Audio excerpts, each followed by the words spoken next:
All right, folks, we're back. It's round two. We finished up. We grabbed something to eat. I hope you guys did too, because we got a jam-packed afternoon starting right up. So coming to you live here from Access Replay, the Atlanta Open. Uh, we're talking about $10,000. We're in the championship round. So where are we at, Damien?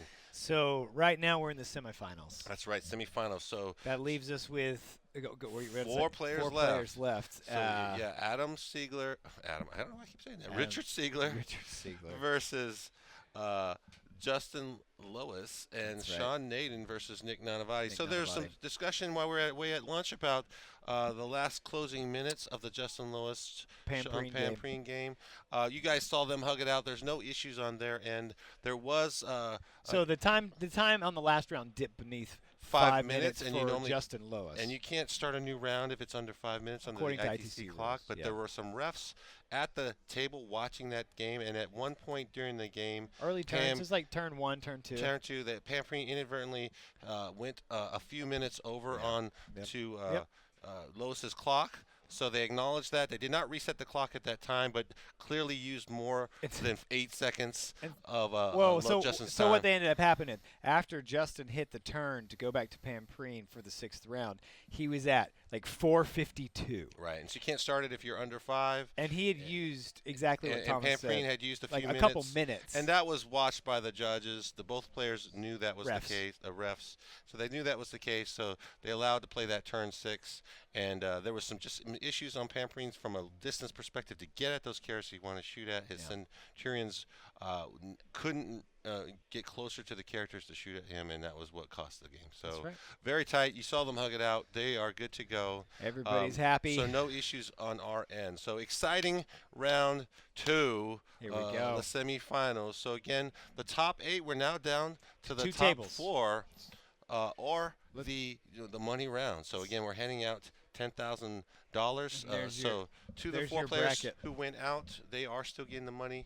But we're now getting down to the final rank. So we're in semifinals. Matt Root slain, John Lennon slain, Pamprine slain, Austin Wingfield slain. Yeah, some critical games, some critical moments, very, very tight games. You see they're very close. Some of those games, Nick's and Matt's game and Austin and Richard's games, it was actually very close despite what the score is. Yeah. Critical move here or there. Nick's game, he was surrounded on all sides. He managed to pull it out. Awesome gaming. You guys, if you're not here watching the stream, you're missing some fantastic Warhammer 40K. So Yeah, glad to have you here. if you're in the area and you can make it here by like 4:30 or whatever, then you could watch the final game in person. Come on out. So again, round 3 championship day, it's all a single elimination. So the top bracket's in the money. There are other brackets going on. So if you have some players still in it, they're running around looking to grab some great prizes. We are handing out prizes every round, so there will be a raffle for some prizes this round. What are we giving away this round? Do we even know? We'll get back to. We do have. We'll We'll have it up in a minute on the screen so you So can see. another thing that we've been doing is the People's Champion. So Damien, Have we been doing that? Sean Naden pulled out the nail biter. 4-3 for So Damien. Damien has been on the edge. So if you're not familiar with what the People's Champion is, it's a little wager, a little side bet. Damien and I, pretty competitive.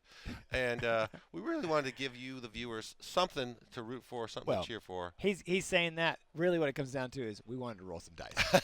It's an opportunity for me to beat Damien turn after turn, rolling dice. And that's what I've been doing. And so as we play each round, we'll roll one game. We'll roll a dice for one game, and then the winner will pick a champion of that You guys, match. we're going to do it really fast because the games are about to start here. You got 30 seconds to put in the chat. Table 1. Put in number 1 if you want to see Richard Siegler versus Justin Lois. If you want to see Sean Naden versus Nick Nanavati, press in 2. 30 seconds go. We're going to count down timer right now. What games do you want? One or two? Go, go, go. 30 seconds. We're counting it up. Counting it up. And we will be just streaming both tables. So what this is But this is the People's Champion. This is for the People's Champion. So Damien, he cannot lose another game. It's the best of 5. I'm sitting at 4-3 right now, winning. So if I win this match, I win the People's Champion. What that means for you users at home is I will paint a champion model of your choice, one lucky winner, and you'll get me to paint it because I'm going to win the People's Champion. Not when I win this next roll. So, all right, we got 5, 4, 3, 2, 1, closed. All right, so it looks like 1 failed miserably. So 2s, here we go. All right. People's Champion, Thomas, roll your dice. All right, here we go. The big roll. This is for it all. Give me a dragon. Let's get some dragons in the chat. I need This a will 6. tie it up. This will tie it. There's your 1. A 3. 3. I can beat a 3. I can beat a 3. Oh, 6. Yes. Oh, he yes. did give you. Now this is a great matchup. Nick versus Sean. Oh gosh, it's so hard for me to choose. Oh man. wow, you got the Brown Magic, your hero, versus Sean Naden with his glowing locks. Okay, so I know. I honestly, Team America teammates that aren't Team. That's right. Throw dragons up in the chat because Damien rolled a 6. He did. He rolled it. He's taking. He's got a chance to pick and stay alive. So here's what I'm going to do, man. Both guys, I love them both. Honest to goodness, I think they're both great guys. You gonna roll a dice for this? And either way, I almost have to, honestly. But I'll tell you what, I've been really supporting Naden a lot in the last little while. I'm going to go against that now, and I'm going to pick Nick. Nanavati, the Brown Magic. He's my guy. My goodness, I'm sorry for screaming in the mic. That's my apologies. I get super excited. I'm loud. I'm an obnoxious kind of guy. So I'll try not to. Maybe don't use headphones. Yeah, I probably should just. I just got to tone it down. I know production's like screaming at me. The other Brown Magic. I am White Chocolate. So Thank you very very quick, much. There's a shot of the mission we're playing. We're actually playing mission number 3. And give us a rundown on that table on table 2, please. What's been going on? Who's going first? What do we got? Or we don't got. Come on back. Okie dokie. We'll get their mics turned on here in a second. So we're setting up. You can kind of take a look here in the table. So you got Sean. Wrong choice, Dame. You got Sean set up. It looks like Nanavati's castled up in his corner. I think we got Chad set up. So we got Sean set up here. He's got Harlequin bikes sitting out here. Interesting pick. He picked engineers on the Harlequin bikes for his secondaries. So we'll see how that works out for him. What is the other what is the other engineer? You got to pick 2. Oh, do you? Okay.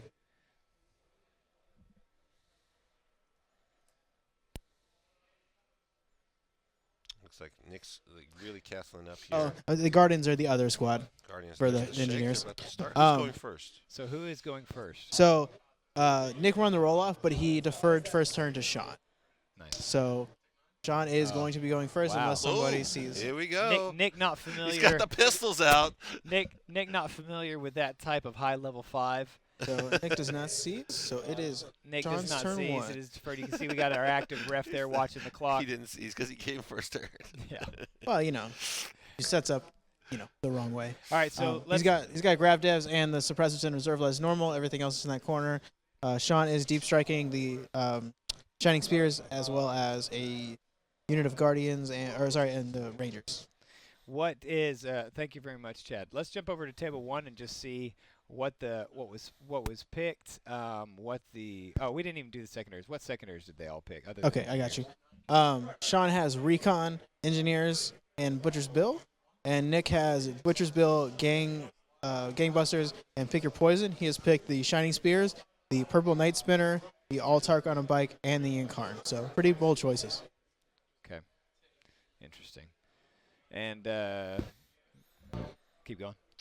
Yeah, let's see. Let's jump to table 1. We got a good shot here. We see Justin's Scorpius is out.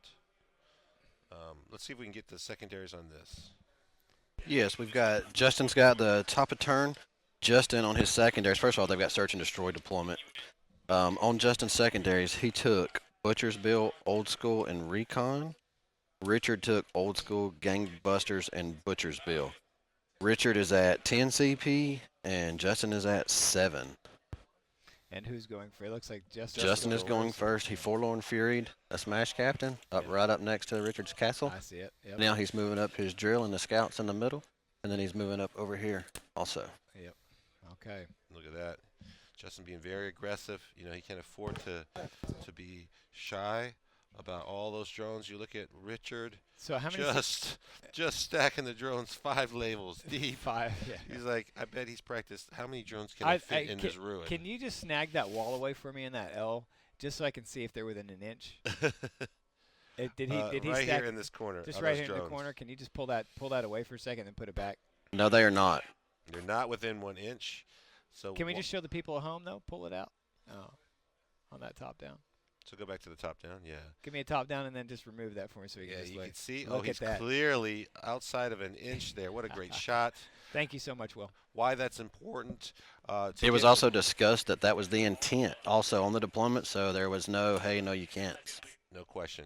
Yeah, so the reason why that's important to get into melee, you have to be within 1 inch. So those vehicles, those dragoons that are advancing up cannot go through the wall, unlike infantry, so they'll have to go around. So that's to prevent them from getting charged through the wall. I almost wonder if he should have just. I mean, I guess. I guess we thought he might put a unit of drones just out front to kind of screen to prevent some early movement on them, but maybe he's not too worried about it. We've seen Justin really push those dragoons up forward early on, and they almost always give up gangbusters right away. Why do people always give Siegler search and destroy? I think he, No, because you can ban it. he could ban that one. That's what I'm saying. Yeah, he loves that deployment. I know he's comfortable with that deployment. It's the deployment he wants. Like, I mean, and I guess I don't know. So for those folks, if you get any new folks, certainly if you like what we're doing, share, like, subscribe, get your friends here. We're in the second round, the semifinals of the Atlanta Open. For those folks that are new to Warhammer, what we're doing here is we have a high-level tournament, cash money on the line. We're in the money bracket. We've got semifinals here. Two teams playing, or two rounds. You got there. You found it. Found it. 2 rounds playing, cash on the line, $10,000 for our top 8 players. We're down to the top 4, so that's really getting to the nitty-gritty. German says that those times when you want to bring back templates for all his drones all those stacked, drones just be stacked like, up. So what we're playing is ITC mission Warhammer. It's 1v1 miniature tabletop battles on this fantastic table here. Each round is scored one at a time. We play 6 rounds in ITC missions. Each player is scored on during their turn. They kill something, they hold an objective, they score points. And if their opponent kills something and holds something, they score points. And at the end of that battle round, you can get additional points for killing more than your opponent and holding more objectives than your opponent. Each turn is broken up into 4 phases. Each player plays through their entire phase before the second player goes. You got the movement phase, the psychic phase, the shooting phase, and the assault phase. That's right. So you're going to see him move all of his models. Justin's going first, and then he's going to do all of his psychics if he has any psychers. That's casting magical spells. And then you'll go to the shooting phase where you shoot every single one of your models with their weapons. You'll roll dice. You'll take armor saves, and then you'll go to the fighting phase. If there's anyone within range, you can roll dice. So what's kind of scary is that that captain there.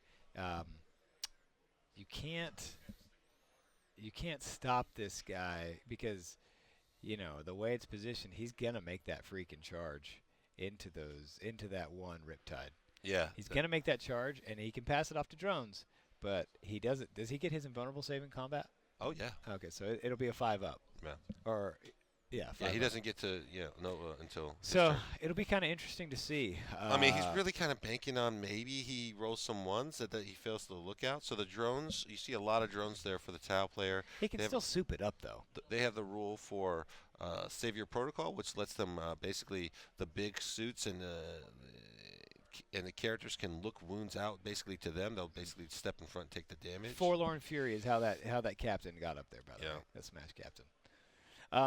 Hey, so let's jump back to table table 2, the champion table. People's champion, table 2, Nick versus Sean. Let's take a look after his movement phase is done. Give me an update after what spells he did get off, didn't get off, what shooting he has started or not started, please. That would be amazing. Chad. We got Chad on table 2. Table 3. It's actually table 3. But whatever. Okay, Chad. Honestly, man, we fired Weatherman before. We will fire you. I believe Chad's having a microphone malfunction. All right, we'll well, get him give in the him mic. his- All right, Bob, can you give us a quick update on Nick and Sean, where they at are in the game? Or just pass your microphone to Chad or whatever needs to be done.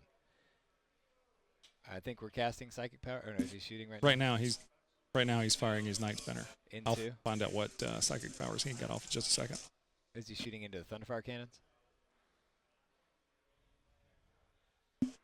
I'll find out in just a second. Yes, sir.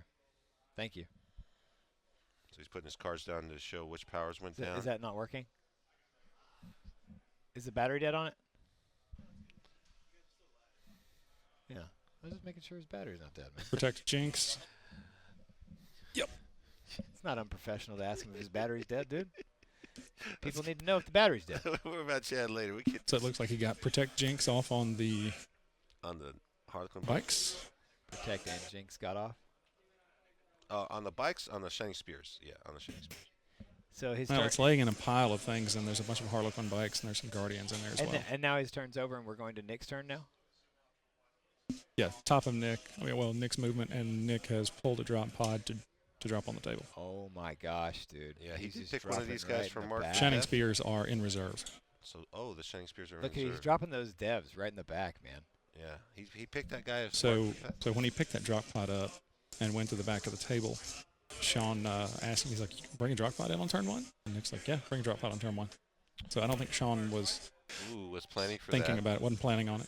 Oh, that's one of those gotchas where Sean is What should should- know better. And that's kind of you see he has got a second spinner there. That is not a great gotcha moment. This is not a time to have a gotcha moment. And you can't fault Nick for dropping a drop out on turn 1. Them's the rules. All right. Chad's having issues with his mic. I'm just going to give him my pack. All right. Oh, I'm loving it, dude. Poor Naden, man. Poor guy, dude. Oh, that's a terrible He's feeling. not helping my people's champion cause. I'm not going to lie. You can Now, come in on turn 1? Those aren't the questions you should be asking in the semifinals of the Atlanta Open with $10,000 on the line. In his defense, dude, nobody plays drop pods except me. And Nick. And apparently. yeah, Nick copied me. He's freaking He copied you. Wait, he's got grab devs in there. That's copying me, I man. think everyone who has a drop on has grabbed Yeah, that. no, I mean, does anybody play 7th edition? Hello. Oh, yeah, you did have those from last year's edition, so you're like ahead of the times. No, I mean, but that's what everybody was playing, right? They were doing the, what was that thing called?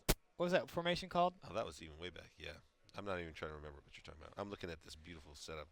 Guys stacked up in the box. It's insane. It's like Richard Siegler on the other table. Yeah, it How many really guys is. can I stack in my box right here? He's got a Scorpius. He's got a Dreadnought. He's got 2 Thunderfires. He's playing Iron Hand Successor. So this is Master, Artisan, and Stealthy. So if he's outside of 12, he's getting cover. Master Artisan lets you reroll 1 hit and 1 wound roll per unit per turn. That's right. So it makes those guys super efficient. Iron Hands naturally reroll 1s on heavy weapons. That's right. As part of their special rules. So being Iron Hand Successor, they still get access to that. So get a lot of built-in rerolls without having to have all the character buffs that you usually see in Marines. Usually they have a lot of characters kind of trying to buff them up. Iron Hands shoot very hard. Their specialty really lies in their heavy weapons, and those do a lot of damage. So that's Soon what. we'll see that replaced by Imperial Fists. And Nick's going to really try to outshoot them and use that superior weapons to kind of try to keep him at bay. 40K Dad, New Jersey 40K Dad. I'm just going to bust it out for you. Basically, Naden just moved up. He did get Protect and Jinx off. Not Jinx. Did he get Jinx off? Was that what he said? Or just get Protect and Fortune? Yeah, I thought he said Jinx, but who's he? I thought he said Jinx too. Like, what is he jinxing? It doesn't even matter what He failed fortune. Oh, he failed Fortune. Ooh. So I wonder. So And Protect works on the did Harlequin bikes. Did Nick decide not to drop the drop pod? By the way. I think he's looking at it right now. I mean, obviously the drop pad has to come in last, so I think he's trying to do some other positional moves in the backfield, and then he's going to make that decision. Because here's the interesting thing to me. He could drop down with those drop pods, and that drop pod, and get those dudes out, and maybe like smoke those Harlequins. With Protect Up? Yeah. 3 He up, reroll. I mean, yeah, 3 up invulnerable save? yeah, but he gets reroll failed damage. -1 to hit? Yeah. Because it's only hitting on 4s, and he gets to reroll. I mean, it's 20 shots hitting on 4s. That's 10. You reroll Rerolling some the ones. You get about another 3 more It's shots. 20 shots, That's now you're hitting on. Now you got. and one of them's hitting. 8 of them are hitting on 3s. Okay. I mean, Reroll failed wounds, reroll failed damage. it's a risky play. Where Hey, he Looks like drops. he wounding is on- deciding to bring the drop pod in. He's wounded on 3s. Is that he is or not? He is going to bring it down. He'd But I be think if wounding he him on- drops it in the back though, that gets rid of that long range threat. Yeah, no, and And he's got behind this and then wall. he's got to come back. Yeah. Well, and I think he's also trying to take out that That's one of purple his night marks for spinner death. because that's one of the marks. Yep, exactly. Oh, Mark yeah, for that's what death. his mark for death. So you see that purple night spinner? I was just making a suggestion. Kinda man. hanging I don't know here. why everybody's got to bite my head off about He it. can drop down within 9 inches, Yep. and those guys are going to get out. You know, the comment about him not knowing that drop pod can come out, that's a miscalculation. So he didn't have to move that night spinner out so early to open up the hole behind the ruins. So that could be costly. Cost Sean some early Because firepower. now it's going to be kill one, kill more. and get one of his marked for death. So Nick potentially. And he's going to hold one. Yeah. And hold. in I that- think Nate might get hold more. I think he's got models on that other objective. Yeah, It that looks guy's like touching. he has some. That guy's touching on the red objective over there. Yeah, he's got 2 objectives right now, but I don't think Nick is going to have anyone here, so he'll have hold more.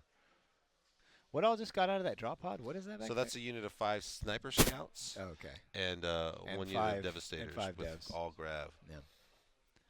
Cool. So cool, sniper cool. scouts not really something you see a lot, especially use dropping out of a drop pod. But heavy weapons, they don't care about moving. They Okay. reroll ones. They Yeah. might do some mortal wounds with it. So it's And it's actually- Master Artisan, so he gets to reroll one of those wounds. Yeah, it's He gets to actually reroll that too. it's actually surprisingly Hits on efficient. 3. I'm like, It's get the- out of it's here the with same- your It's like sniper scout. it's suppressors. And he shot me with it. He's like, take that, mortal wounds. I was like, I don't like you. Oh. And we're still having some mic difficulties on our remote, folks. So, Chad broke one of the microphones. you know, we'll All get my him fault. sorted out. You guys hear me That now? Chad. Yeah, we can hear you, buddy. Okay, awesome. Alrighty. That's exciting. So while he's still positioning, Let's check out Um, Siegler. keep us posted on his shooting. Let's jump back to table 1. So, is it now Siegler's turn, or is he just shooting indirect fire right now?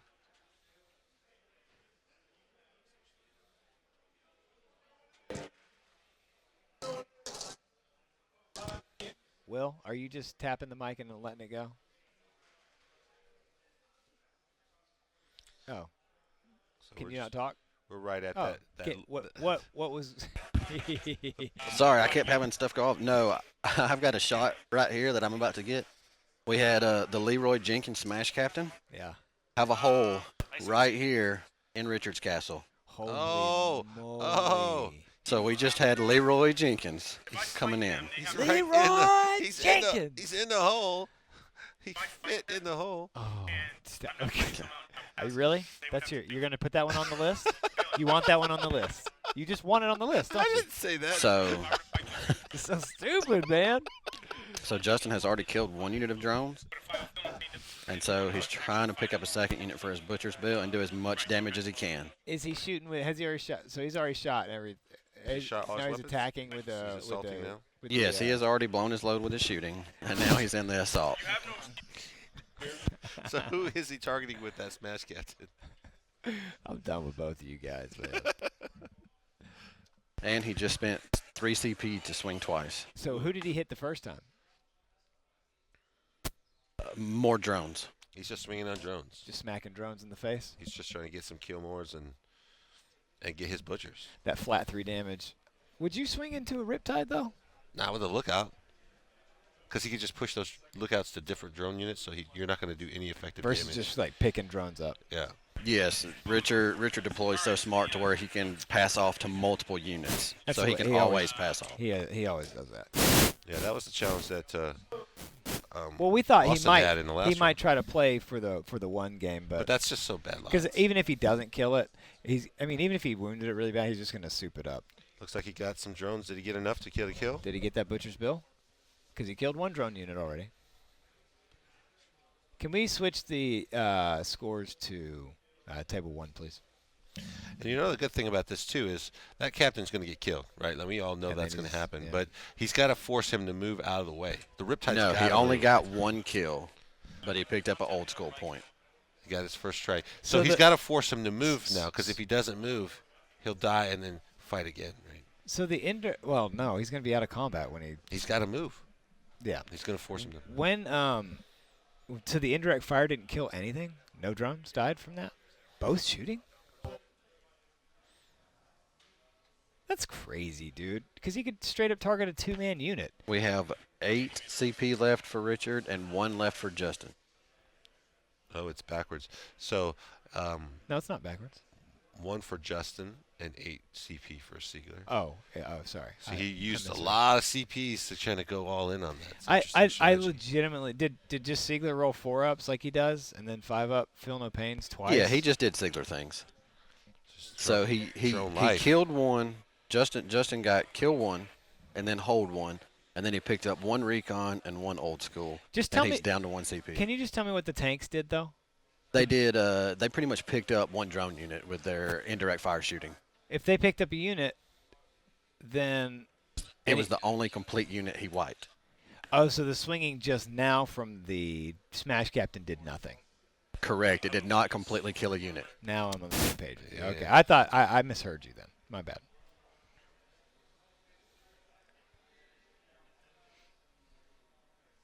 Yeah, so that's the thought, German. I thought as well. Like, he could not cast psychic powers. This is going back to the Sean game on the Harlequins because they're not Craft World Codex now. So yeah, we dropped in the Devastators, and he destroyed the Night Spinner that was back here. He popped the grav Amplification. amplification, and he also, I believe, popped the extra damage, if I'm not mistaken. Oh, and then Incarn jumps back there. And the Incarn popped back here after that Night Spinner had died. So it looks like it's gonna go take on these grav devs in the back here. Right now, it looks like just some indirect fire taking on some of the Guardians that are hiding behind the wall. I believe Sean popped the 4-up invulnerable save on them, so he's down to 3 CP now, whereas Nick has 8 left. We need to get that. We got the wrong score up there. We got Scott Horace on there. Yeah, we'll update that score. No, I know the scoreboard that's on there though is not correct. That's not. It's Naden versus Nanavati. There you go.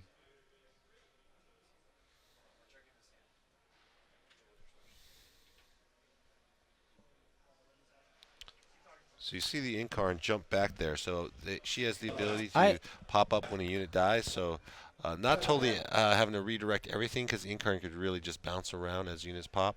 So I do think that I'm. it does force the Incarn out, at least for a turn, to kind of deal with those grab devs. I don't like that he didn't create a lot of space between the Devastators and the Scouts. So that way, if the Incarn goes in, he can just pile in and touch the other one, so the other one can't shoot. I mean, either way, right? If he hit one of the scouts and put it into the drop pod, they wouldn't be able to shoot the Incarn anyways. Yeah, it doesn't really matter. That- There's nothing that could target her anyways. It's just a character. No. I think it's. I think I'm being misunderstood You here. don't just say she's going to swing on both units? No, I'm just saying she'll be able to kill a unit and then touch the other unit. If he'd created a little bit more gap of space there, he might have been able to prevent that from happening. I mean, that's true, but I don't know if he had that much space with the Night Spinner sitting back there. You know, I mean, he could have spread the. He could have gone up Sniper's against out. the. Right, He could have gone up been against a the sniper line of the. like Yeah, this, right and back then, there, and right over there, going all the way out. But I think he still has this, right? This pod is the breaker. He just charges the pod and goes. But he can't. He wouldn't be able to get. Whatever. He kills That little his- spot right there is he can touch both squads, no problem, Bob. Yeah. That's all I'm saying. That's all I'm saying. I don't know if that was a mistake or not. We'll see.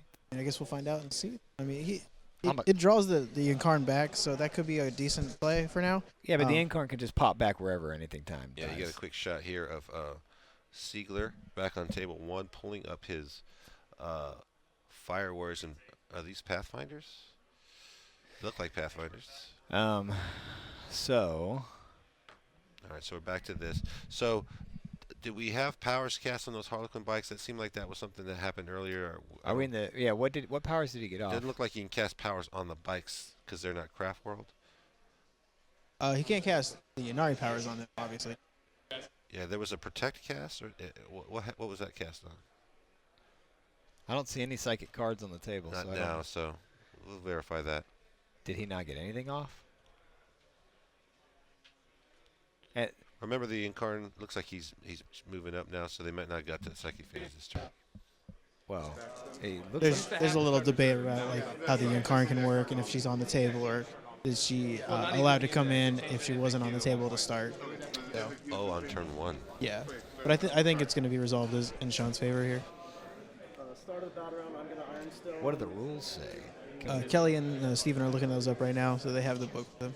All right, so while they refer to the rules and pull up that, let's go back to table 1 and see where we are with.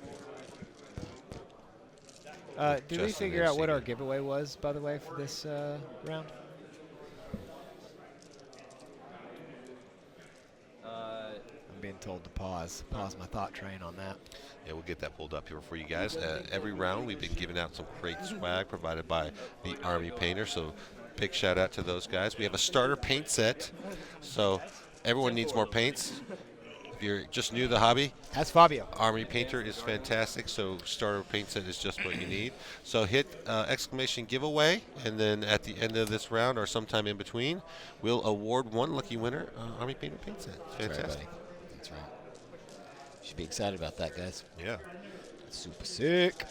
All right, so we're in Siegler's movement right now. I think he's measuring. He's trying to get that riptide out. He's asking his opponent to kind of give him that measurement to make sure he moves correctly. And you kind of see that here in the bottom corner of the screen.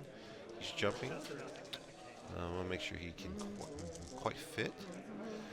Again, he's moving because of this this maneuver right here. This hero of the Imperium. He's surrounded in a sea of drones and riptides. I don't know how he found the hole in there. I guess that was the hole he shot with his disintegrators. Oh, yeah, that's probably what that was. He may be forced to shoot a bigger unit than he wanted to try to make a hole for his smash captain. That's funny. He got in there. That forced him to leave. The units can not shoot if they're locked in combat, so if they're within 1 inch. Obviously, he was within 1 inch of those guys. These riptides, these big units here that he's moving out, they do have the fly keyword, which allows them to fall back from combat and still shoot. How many shots do those commanders have?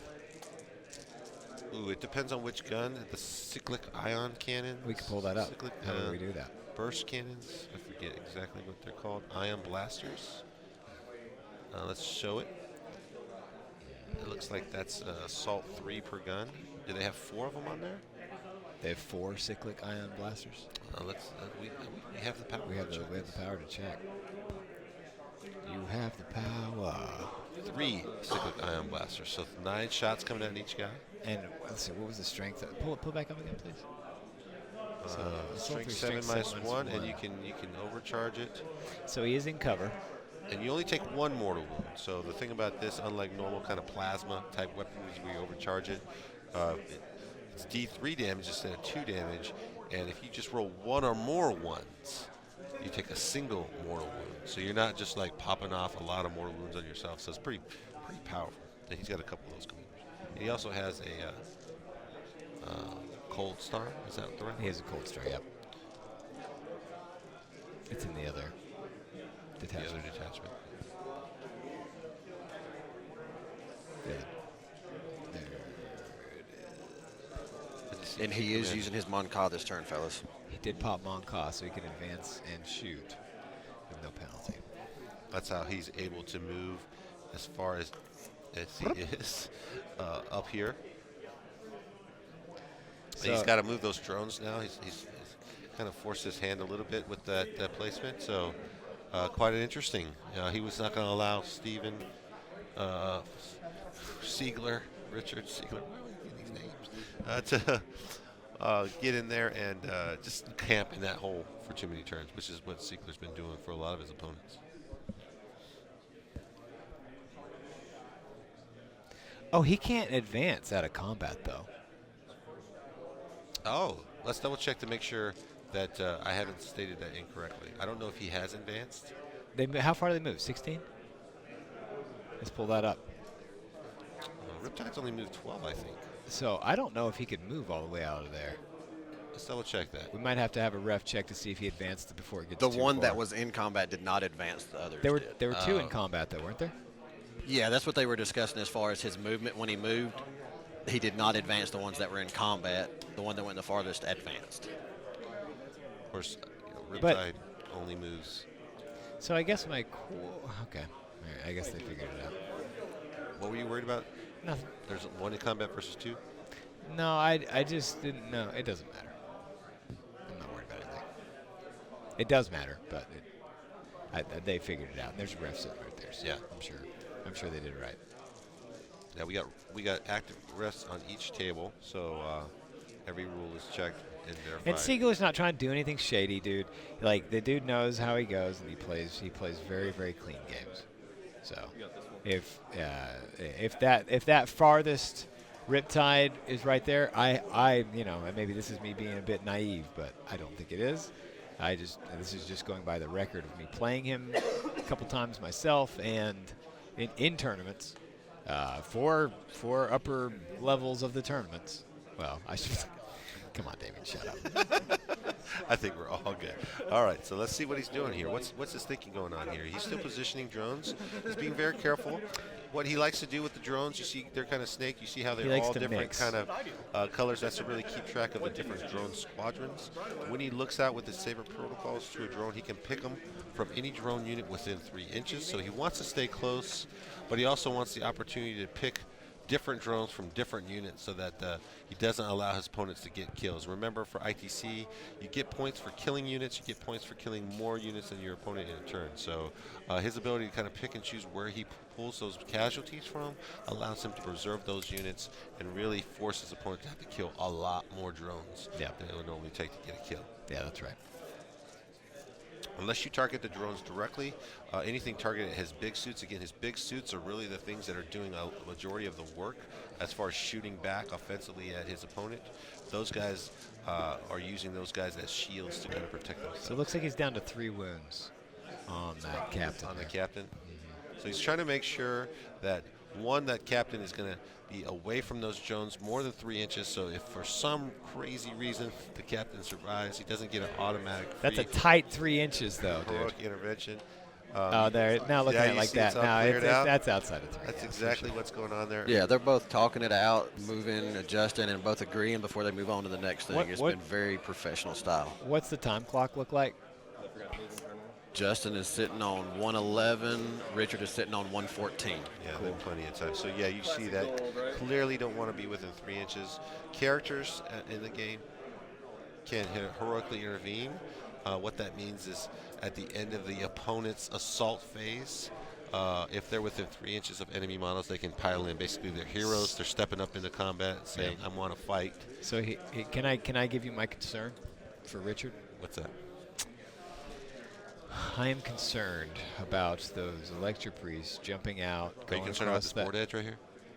Oh, I might be concerned about this board edge. Why He's you not gotta do even that? close. Nothing is off the board edge. He was already ready with that shot. Look at that. He was He's waiting for it. already He's with like, his get ready. The David's going to call it. I love that you just preempted him.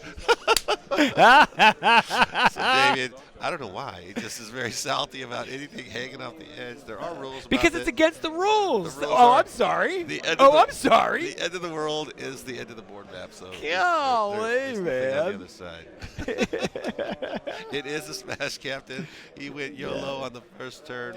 Wings of Fire, jumped in, made a hole. Forlorn with Fury. Scorpius. Is that what it is? Yeah, Forlorn Fury. And jumped into the sea of drones. We're like, how is he find a spot there? So I'm thinking about this, the Electro priest inside, the Fulgurite Electro priest inside of the drill. What do you think they're going to charge? Because he's within an inch of the wall of all those drones. He moved them within an inch. Oh, but that's such a long distance. Not really, dude. 10 inches. 10 inches from the edge of that drill.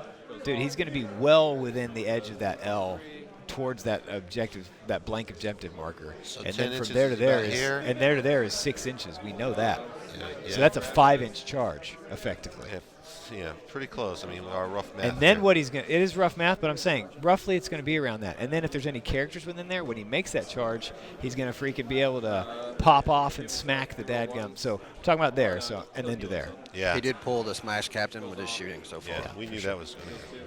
You see what I'm saying, though? Just being safe. Even if that guy spiked a lot of 3+s and saved, he was being clear that he didn't want to get a free heroic intervention. But you're right. If those drones come in, now look at this. This is another thing that Richard does very well.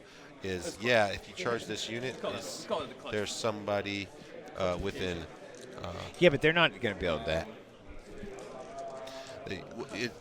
Those guys are going to give him Overwatch. So if you were to charge these drones right here, these guys right here, are they within 6 to give him shots for Overwatch? I imagine probably. Oh yeah. I need to. I can't see what color they are directly underneath there. But there's no way that he's going to let him have a free charge on some drones without giving him a chance to Overwatch. I'll tell you what, though. What if he charges up into the Fire Warriors? 11, 14. Are these guys up on top? Yep. The drones are underneath them. Yeah, they have to be there. I guess so. So how would we get up top? He would have to go up and around. That's even a longer charge. Can he take Overwatch from him? It's a super long charge, but you just we'll see. We'll see what happens. We'll see what happens. All right, so what do we have dice rolling going on here?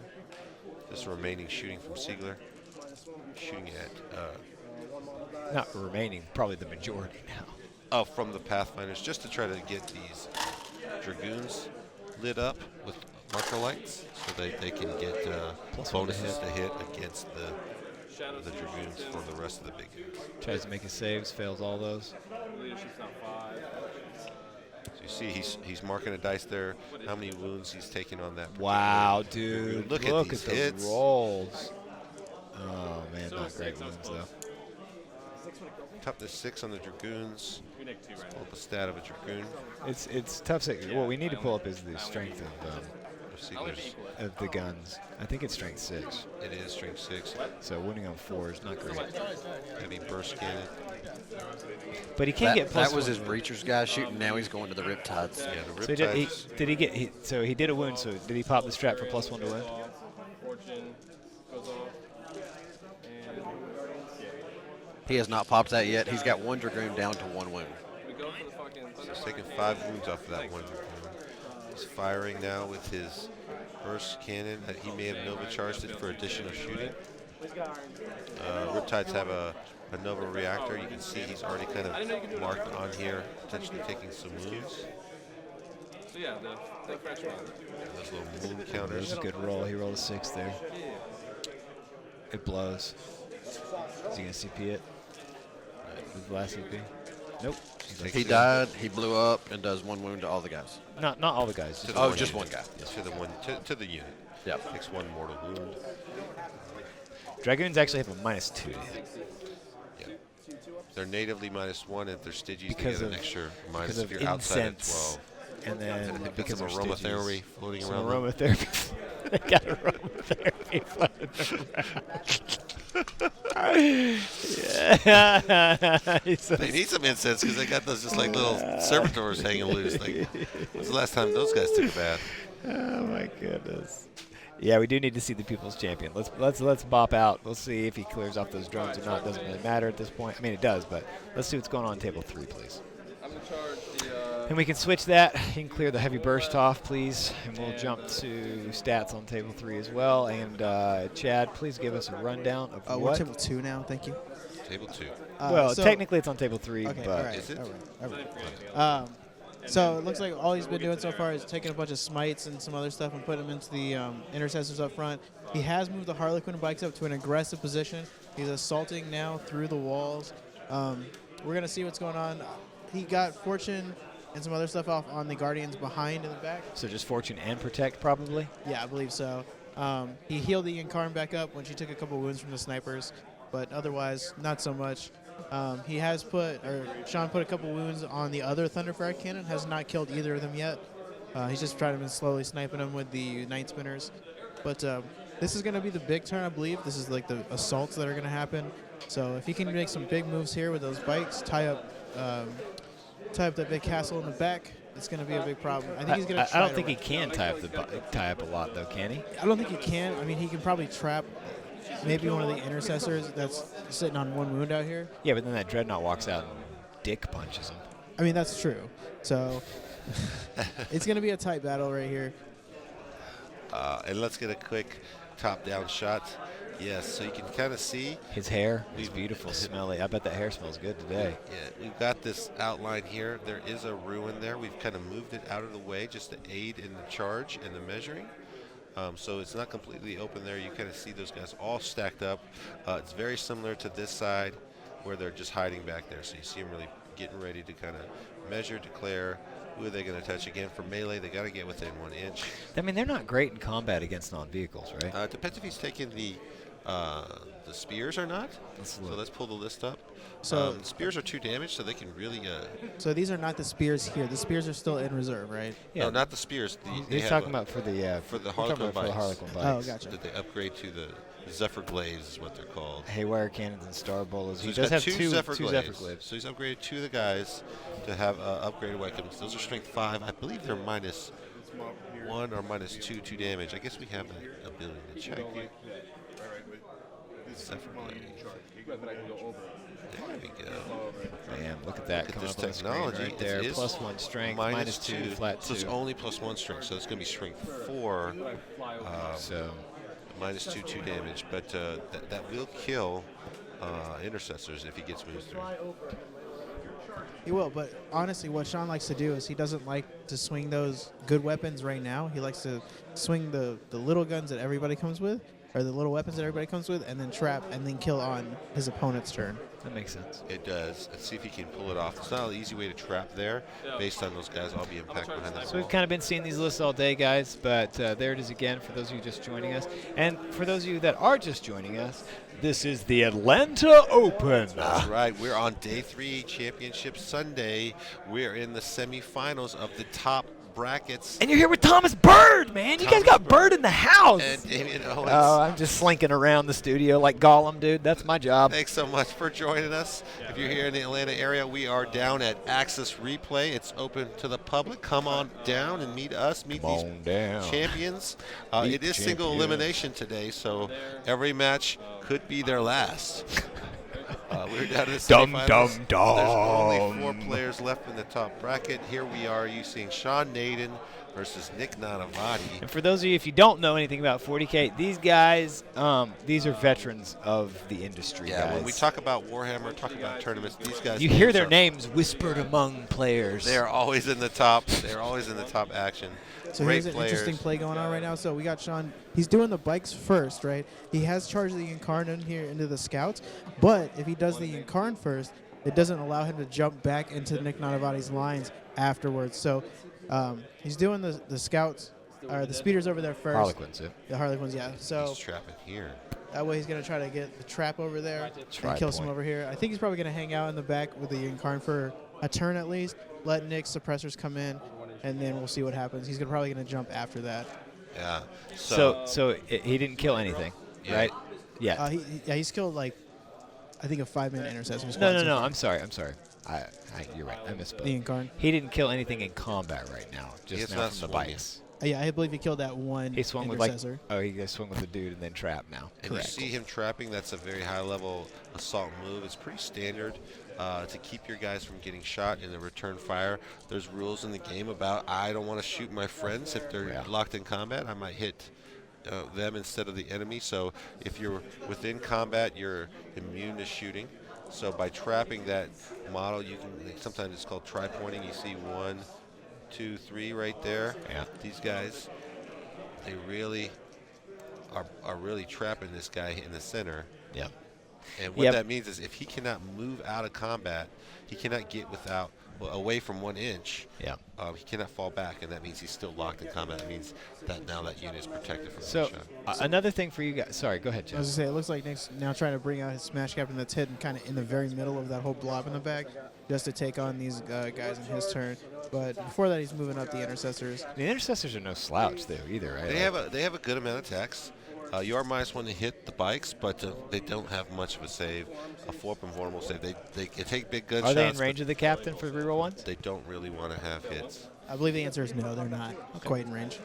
They don't have a just involved. Again, captain's giving them aura of reroll ones to Looks hit like if they're within 6 a wound inches. was taken. Looks like some Yeah, bites in the I mean, return fighting. There are no slouches in combat anymore. Recon. That's right, nothing to sneeze at. Nothing to sneeze upon. What's the bonus? All 4? So again, now we have combat down here in this corner. You see he's picked up those scouts. He has killed the scouts. He is in with the devs, so it could be a problem. So did he split his attacks, or did he just go all in the scouts? No, he did exactly what Damien was talking about. He charged the scouts and just consolidated into the grab devs. He didn't want to take the Overwatch. Indeed. Yeah, I mean, but now his grabs don't do anything except die next turn. Right. Or on Nick's turn. Well, I mean, he moves away and forces him to have to charge the pod and touch him again. I mean, he's tying up the Yukon for a couple turns. Yeah, but the Incarn can just bounce. Like, as soon as something dies, it's like, I'm done with this. That's true. But the Yukon's not over here right now, so... I mean, he can use the Incarnate as a big distraction unit, right? If you come out, make sure you get a kill on a unit, the Incarnate can bounce in the front lines. Now you have to make a decision. Do you want to just try to take her down? Make sure Nick's remembering that building has to be replaced. There's a building there. He will, yeah. I'll make sure. And they can't overlap the edge here. That's very important. That's where the ruin is. We've moved it for clarity of the measurements in the game. Good job, Hive Mind. But no model can be in between the wall. So you won't be allowed back.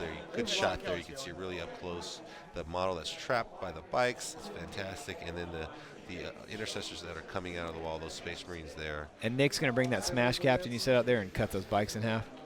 It looks like he's currently hidden behind the wall, so he's probably going to end up just trying to charge through the wall. Yeah. So he's not bringing the Dreadnought out either, or I guess he hasn't gotten to that movement So part the yet. Smash I mean, he Captain can easily go around the corner if he is a wants. hero captain. He's got a weapon that's 3 damage. Each one of these bikes just happens to have 3 wounds.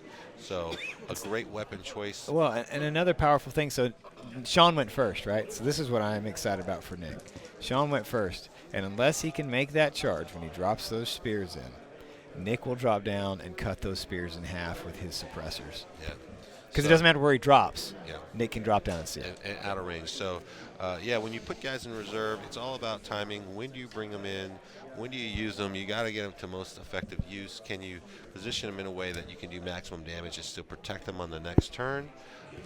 You do have some restrictions on how you come down. Usually it's within 9 inches away from any model, so opponents can use their models in the previous turn to kind of screen and block you out from and protect you from dropping close to the things that they want to protect. That's right. It also creates like a very interesting cat and mouse game. Yeah, when do you drop yours? You have to drop them by turn 3 or they count as destroyed, but do you drop them on turn 1 or turn 2? Or do you wait all the way until turn 3? Turn You're kinda 2 waiting. or turn 3, not turn 1. Only drop pods, baby. That's right. Some things, as Sean As Sean learned this game. can still come in on turn 1. Yeah, he gave him protect. I do believe he got that off. He did not get fortune off, but He got protect on the Guardians. so they have a 3-up invuln save right now. I thought that was only to shooting though. So no, the No. Harlequin bikes can't take it. He gave protect to the Guardians that are Correct. back in the room. He can't Okay, really they- cast any powers Because it's on Yunari, They're right? not craft Correct. world. Okay. They have to be. Yeah. Yeah. He'll save that power from when the spears come in, so he Yeah. can buff them up, and that obviously becomes an important turn. The spears are very powerful offensive units, so you want to protect them. If you can drop them in near the spell guys, cast powers to protect them, let them do work. They do and have that still strat. survive. We can do +1 save though, and +2 advance, or they can advance or something like that. If they advance, then you can give them +1 save, but then they can't charge, so That's for the clown bikes, the Harlequin bikes. so it doesn't matter. They have another strat that if they take damage, they can get plus. They can be a 3-up invulnerable save for the rest of the phase. So if you have a big unit, I wonder if take a he little bit. remembered the leadership thing just now for those guys that he killed. It's -2 leadership. Yeah, that's his mask for those Harlequin bikes. I think the bike will be okay. Clayton, get off the table. One of our refs right there at the edge of the table. Slouching on the table. Just keeping a close eye. You see Sean Naden using his cups of dice. That's just to really help him kind of keep an eye, keep his dice counted so that he can really just move quickly when he needs to. The dice are already kind of pre-counted up and separated so that he doesn't have to spend time during his turn. German core says, no, Isha's weeping is played at the end of the phase, not the rest of the phase. Is that what it is? That's what he just said. Got it. Thank you for that. 3++ strat for Harlequins after they take damage is only at the end of the phase and they took damage. And then it lasts for the rest of the round or until the next turn. So if you get shot, you lose a model from that shooting. Then you can pay. You can do the stratagem, and then it goes through the combat phase. The whole turn after they advance. Yeah. There are 2, 3+, 3 up and vulnerable saves. But yeah, Prismatic blur. prismatic blur is when you advance, and the other one's when you take damage. Yeah. You don't have to die all the way. You just have All to right, take interesting play here. Nick is bringing down the suppressors, Yeah. but I think, if I'm thinking correctly, maybe he's looking and thinking, okay, well, if I bring them down now, I can use them to intercept the jet bikes before they get all their powers off. Against your shooting phase, they can't. Yeah, maybe. Yeah, but we only go to shoot with one squad, right? I mean, that's true, but killing 2 bikes is nothing. So is he Plus, it dropping? also forces him to spread the bikes out. Does he want to go to the back, or does he want to come take on the castle? What does it cast on? So where did he drop them? They're in the very back corner at the top left of the Can screen. you just point with your hand? Yep. Keep going Is it on the backwards. hill? Is it on the hill? It's right behind the hill. Yeah. Just scroll up to the left just a little Can you bit. scroll up and to the left of the hill with the PTZ, please?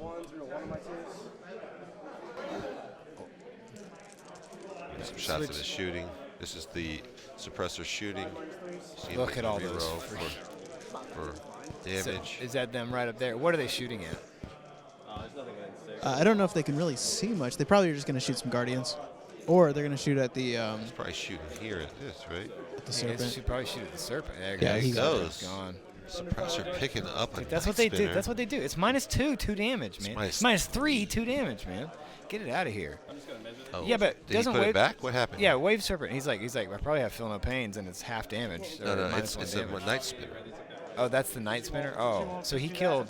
Did it die? Or, yeah. So he killed the night spinner. He was looking to see if he wanted to move the Yukon over. Oh, I see. Oh, okay. Even though we don't know what it was after he moved it. That makes sense. That's cool. That's cool. That's cool. And leave those devastators. It says you can only tile in or consolidate. So Yeah, you don't want to leave those devs. He just wants to cut those in half. It'd be funny if he transhumans those bad boys, so he can't kill them. it looks like a duck. The Incarn. So stratagem transhuman lets you only get wounded on 4. So the Incarn, potentially, if you roll low, could still wound the guys, but it'd be canceled out by transhuman. So So he's got big problems as far as like, what does he do now to get into that castle? He can't shoot it out of line of sight anymore. So Thunderfire Cannon's just gonna be RIP and stuff. The freaking the dreadnoughts back there waiting, being like, okay, somebody wants to come back here, we can do this. yeah, he's really kind of forcing his hand. And he's got the shield captain waiting back there still, as well. Yeah, he learned the last game. He told us in our post-game interview he was probably a little aggressive with the shield captain the first time, so he may be being a little bit more coy with him this time. I mean, it is like right here, so it's Yeah. ready. It's So ready. We'll see if he comes out of the booth to charge this turn or not. He does could. have some units there to protect him, so it's not. It's not like he'll be in the front. He'll be exposed. Yeah, character rule. If there's units in front, you can't target characters unless they're the And closest so model. you're right. So look at this too. With the intercessors that he moved outside of the wall there, Yeah. so even if the bikes drop down, the chance of them getting into the shield captain would be really tough, right? Because he has to drop down 9 inches away from that even. That's right. So I remember if they deep strike, they got to kind of come out in this area. You got some more screens here, kind of also forcing them out a little bit, so you can keep them away from his wall there. They only could go 9 inches, so forcing that charge so they can't swing on those guys in the room. What is this shooting right now? Chad.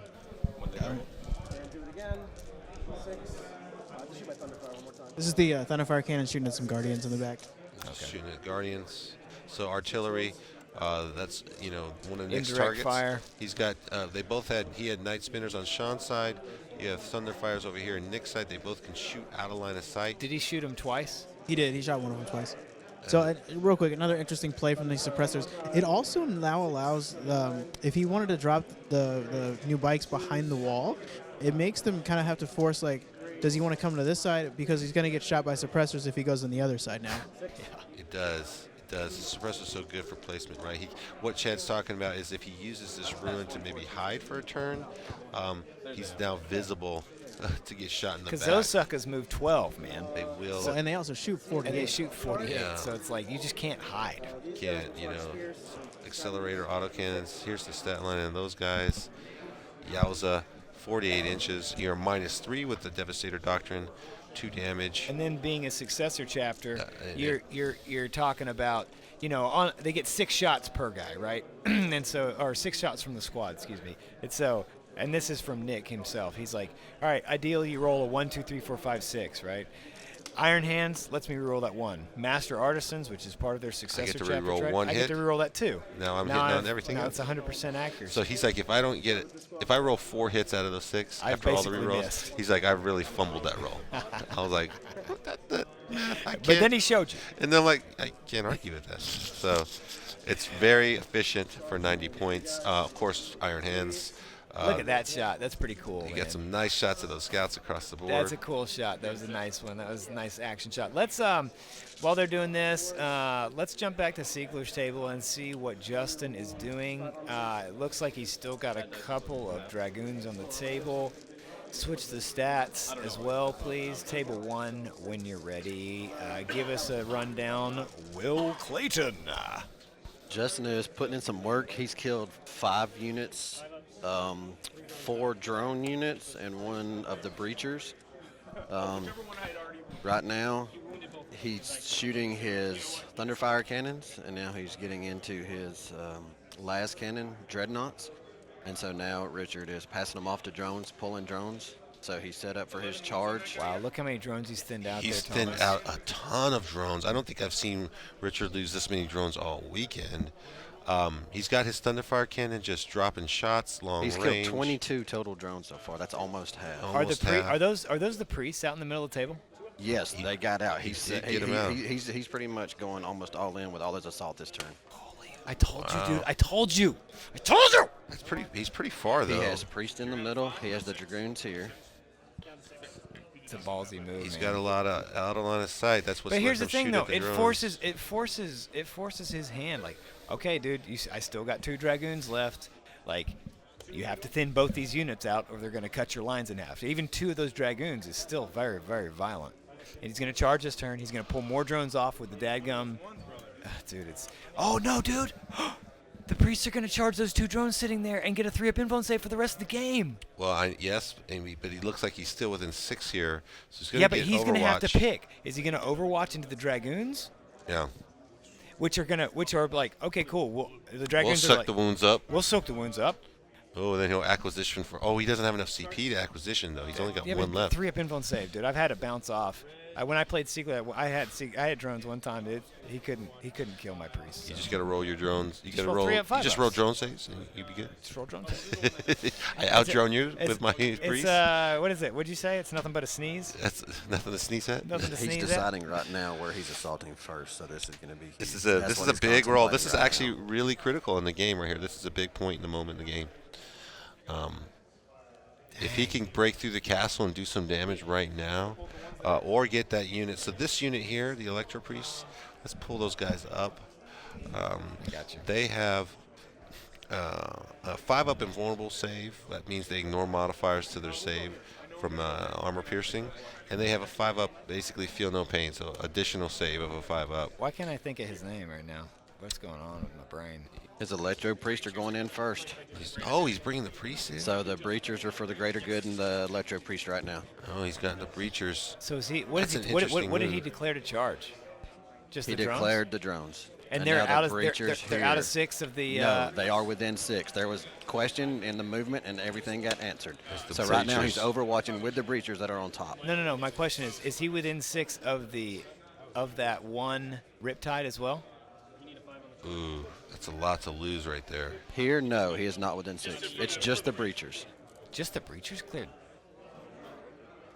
cleared half. 2 squads of breachers were within 6 to shoot.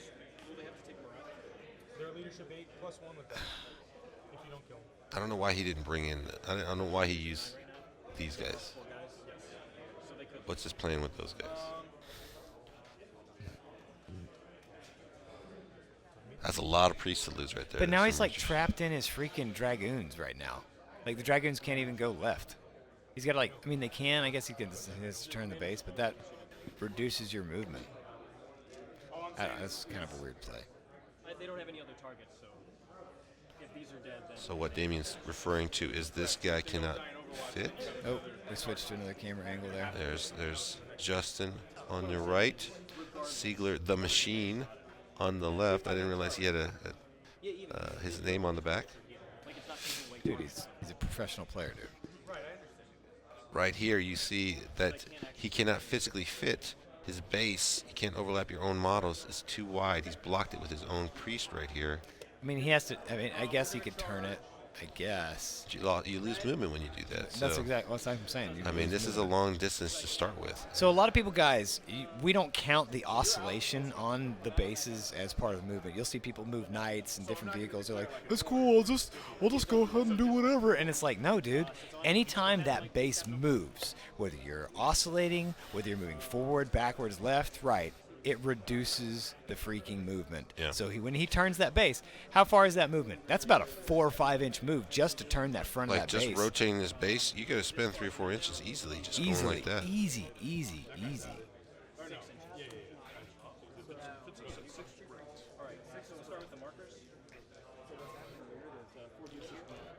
So what do we have here? Is this more Overwatch or what's firing here? Or is this charging from the Dragoons onto the drones? I mean, did he not pull the drones out of the inch of the wall, some of them? Because they were crammed right up against the wall. They were earlier.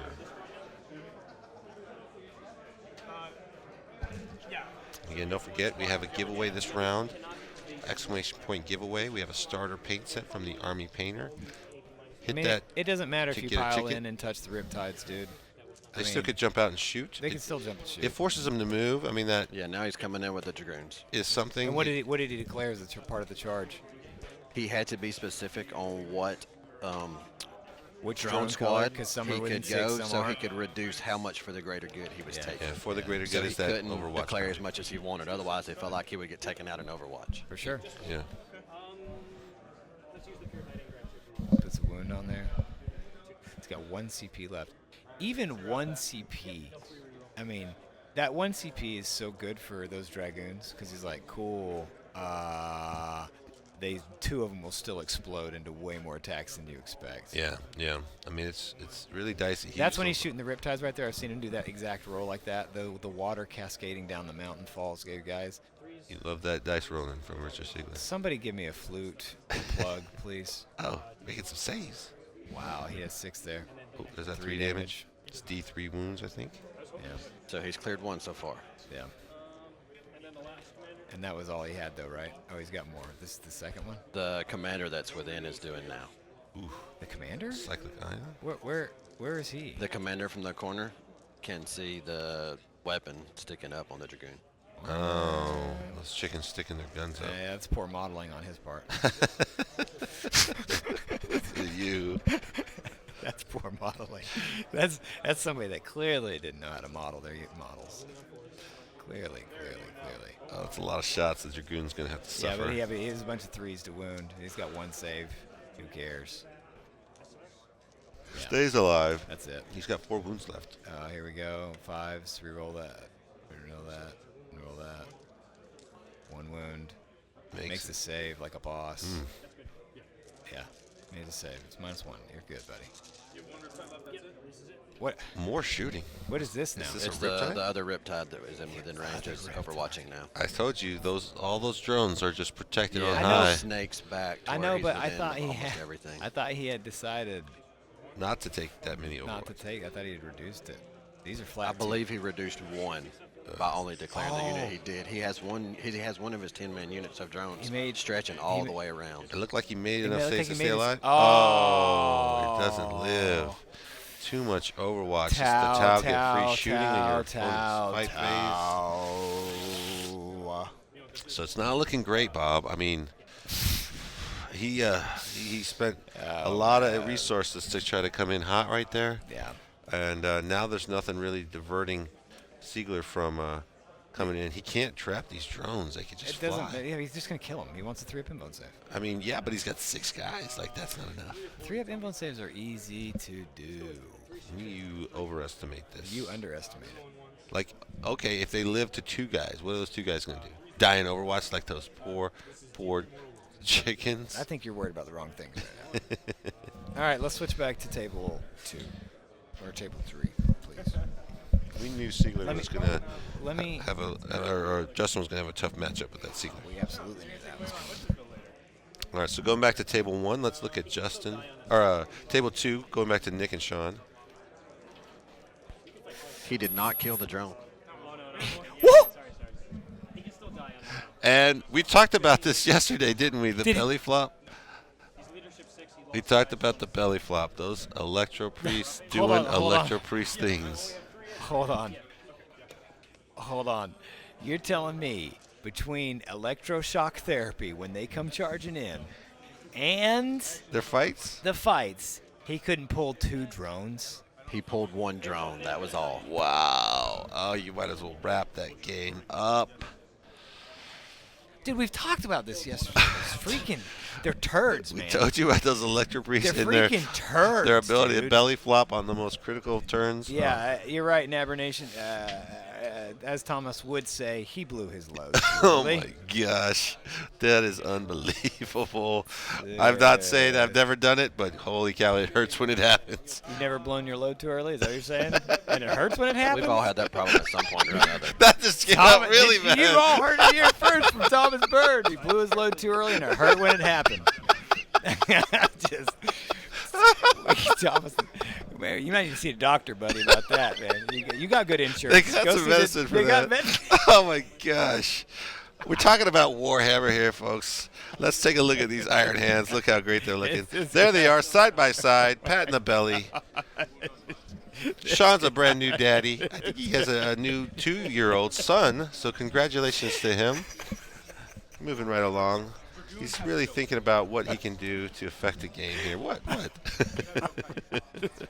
Moving right along to Sean's game. Looks like the drones came in, or the jet bikes came in. They're holding that objective. You see the jetbacks jumped out. It looks like they have haywire, so they're probably going to try to pop some shots here Oh, for sure. and use their haywire He ability will against probably vehicles. Wisdom of the Ancients that. Yeah, it's Ignore the mortal wounds and that's the fives. half damage. It's not Wisdom of the Ancients. Oh, It's, sorry. No, but you can't ignore. I thought they could ignore. There's a strat, but it's called something else. Oh, sorry. Yeah. There's a lot of drinking going on. There's several beers lined up. That's Nick staying hydrated. Nick's staying hydrated. Keeping it hydrated. So I'm not going to. I think they're probably both having a few He beers. doesn't have a new 2-year-old son, does he? Maybe? Sean does. Yeah, He's 2? 2 month. 2 Did I s- months. Yeah, you said 2 years. Oh It's no 2 no. months. He's yeah. brand new. He's brand new.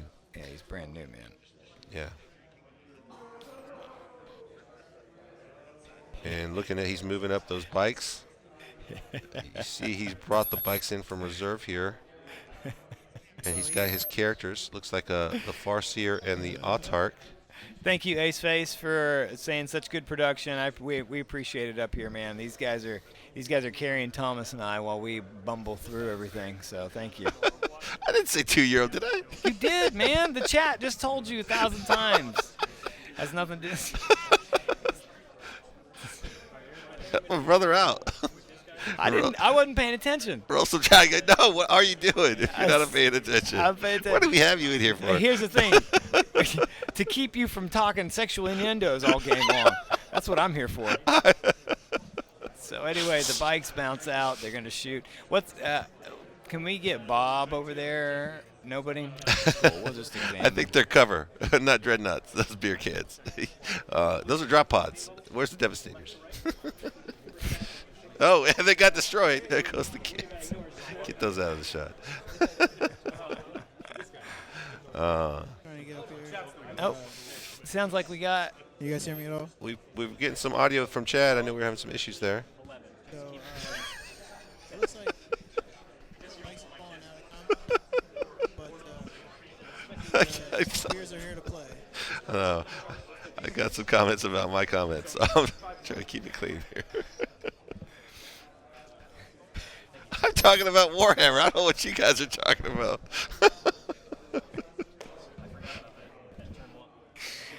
To be fair, Thomas actually speaks very. it is all accidental.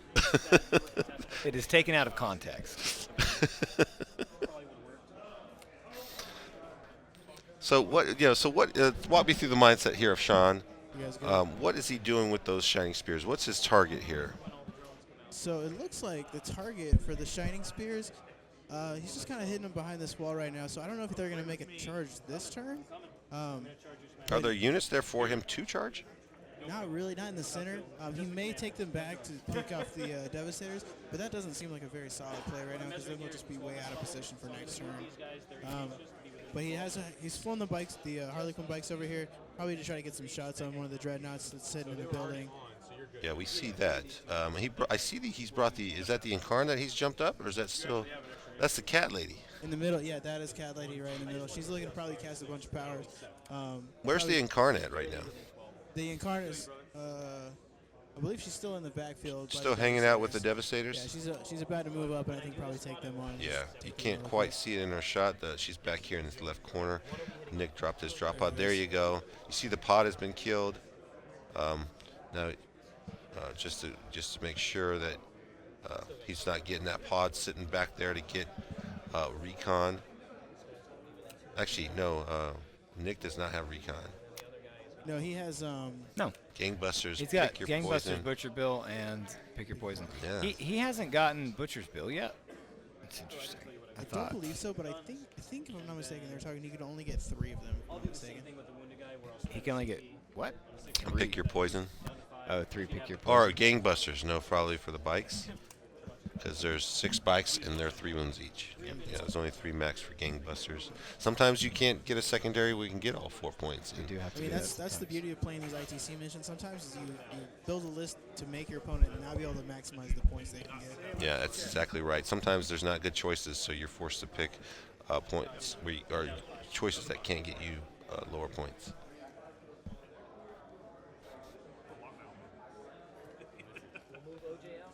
So you see, we had questions about the characters. He's stringing some guys back. So I was just thinking, it looks like the bikes are coming down now, and the dice that are right up front here at the screening unit. Or Oh, just to that's see just- how far out. That's just the line. So he just kind of had him staged there while he's thinking about placing. So the Harlequin bikes are dead, right? No. Or the they Harlequin jumped bikes out and are moved up alive north. and We well, just there's can't 5 see them. Yeah, so Okay. can we move the camera up a little bit? Yeah. Nick just reminded him that he can, in fact, Just in the overwatch screen here. those bikes when they come in, or shoot those bikes when they come in with the intercessors in the front there. So Sean's just kind of debating on how close he wants to get really right here. Oh, yes. So that's good play. He's telling him about the Auspex. No gotcha moments here, just FYI. I can intercept your unit when they come in Yeah. and shoot Auspex at them. can. And those are, I believe those are Stalker bolt guns, so they're 2 damage. So if they do wound one of those bikes and do 2 Dead one. damage, And it'll it's kill minus 2. It's actually 'Cause they're minus 3. Minus 3 with Devastator up. Right, because they're heavy. Yeah, so we got Stalker bolt gun stats. Pretty bad versus bikes. Bikes are almost always 2 wounds. So regular bolter fire, 1 damage weapons. It takes a little bit more to kind of whittle through the bikes, but a 2 damage gun just cuts right through them. And Iron Hands are so efficient with the heavy weapon. Nick doesn't bonuses. still have 15 CP, does he? That's got to be a typo. They haven't changed or They something. haven't. I don't believe they've updated their CP. Can you find out how many CP each of them have, please? He does have a brigade to start with. So. Nick has 5 left, and Sean has 1 left at this point. Okay. Yeah. So let's get that updated. Yeah. Can we? They should update it whenever they get a chance, please. I think we have the iPad there. Oh yeah, the iPad is there. We have one on each table. So we've been having the scores update from the round. That's coming through ITC Battle Apps. It's linked with BCP. We bring some new technology. We're upgrading our production each and every time we get out here, so it's really fantastic to see the progression. If you have any comments, you like what you're seeing, you want to see more, give us some comments. We'd love to see your feedback, how we can do better. We're all about making this the greatest show on earth here with Warhammer, and we want to bring that content to you, the glorious, glorious content. No, just the greatest show on earth. Yeah, period. that's right. Stalkers, so deadly with Iron Hands because they're heavy weapons. Ignore that penalty, and they get to reroll ones naturally. So did he choose to Auspex scan them or not? He did not. No. And Sean just got off Fortune and Protect on the spears. Ooh, that's what he needed. I would have felt like he should have probably Auspex scanned them, to be honest. I mean, 5 CP. I feel like he's still got his Smash Captain. He's probably saving that. It's just a counter assault. Yeah, Yeah, but you could have got him before he got good saves. half damage. I mean, you got 5 shots. 3 or 4. He's still going to get a 4-up save. You're going to get 1 or 2. Is it worth it? 2 CP. He's only got 5 left. I don't know if it's worth 1 or 2 bikes. I mean, it might have been because they were full supported by a chapter master, but like you said, you might only kill 1 or 2 bikes. Yeah, but 1 or 2 bikes. Well, I guess he still has to make that charge. There's a lot of things that still have to happen for them to actually be successful. Now, he also has a lot of other options to use with those CPs, like extra damage, bonus on the saves, feel no pains, and stuff like that. Yeah, So he's got Probably the try to keep that Dreadnought alive from those Harlequin bikes. half damage. He's got Overwatch if he wants to do Overwatch better. There's a lot of stratagems that he has. Yeah. But getting those bikes buffed up, that's huge. Those Psychers really powering up the bikes to kind of give them a better save and feel no pain. That's an extra additional roll after they Look how take great damage. those bikes look, guys. So hobby, Sean's bringing the hobby. His models always looks fantastic. He's been playing Eldar in some shape or fashion for as long as I've ever known him. Does he have any other armies? I don't know. I've never seen him play anything else other I than. think he has Dark Eldar. All the elves. He has Harlequins, clowns. Just an elf kind of guy. Yeah, loves those space elves. So obviously you're not familiar with Warhammer. What we're doing today, it's all fantasy He has tabletop battle. salamanders apparently. Oh, salamander. Oh, Well, and we can't forget that Sean was the inventor of that one Lictor Shameless. oh, Tyranids. Hey, did he so did he put him more than 12 inches, more than 9 inches away, or was it exactly 9? By the way. The bikes that dropped in? Yeah. No, they're more than 9 right now. Interesting. Why does that matter? You think he's not going to charge? For the charge. Can't quicken. So what is he? Like, I mean, I know the suppressors can't shoot him, but like. I mean, more than 9, like he's not going to charge, like it's 10, or is it just like? Well, so there's a couple things. What is the I want to know that distance between that other second squad there, because there's no way he's going to make the charge basically unless he rolls boxcars basically. He does have a unit. What is this right here? Is that a character that's right next to those intercessors? I think it's an Eldar character. Yeah. Caricature. It's the Shadow Seer. It is a Shadow Seer. And so when Nick brought in the suppressors, did he drop all of them or just one squad? He still has 1 squad in reserve. He just has that 1 in the backfield. Oh, he's got 3 units total. He dropped 1 or he dropped 2? I think he only has 2 units, if I'm not mistaken. No, I think no. he replaced the other one with a Scorpius and some other stuff. That's a fast. That Scorpius is a heavy. Minus CP reroll. We have Nick's list. We have a Nick's list. Can we go to the list real quick? Actually, here, I'll just pull it up right here. We don't need to do. Yeah, I mean, you can pull it up for the people. Pull it up for the people. Yes, please. Let's see. Nick the Nanavati. Here we go. Suppressors. Suppressor. Yeah, he's got an attack bike in there, so. Suppressor. Oh, he So shaved some Chad- points Chad- to squeeze in the. Chad is completely correct. Wow. He served some points to squeeze in that Scorpius, so that's a new ad since the last time I've seen his list. All right, thank you. Let's go back to the table. Scorpius is great because if you don't move, you can fire twice, and it has 2 damage weapons, and that can shoot out of line of sight. It's kind of low amount of shots. I've never been a super big fan, but with Iron Hands makes everything better. Those heavy weapons get to reroll 1s. Yeah. It's not terrible. And I think also knowing going into this tournament, he knew how the terrain was going to be laid out. He knew how he was going to be able to hide it. And Yeah. he knew that there was a lot of good line of sight on blocking on this table. So it was kind of a necessary thing. Yeah, you definitely have to have some out of line of sight shooting to prevent your opponent from doing the exact same thing, casting up in that ruin and putting artillery out on you. So that's the attack bike just hanging out, being visible and a deterrent for deep striking.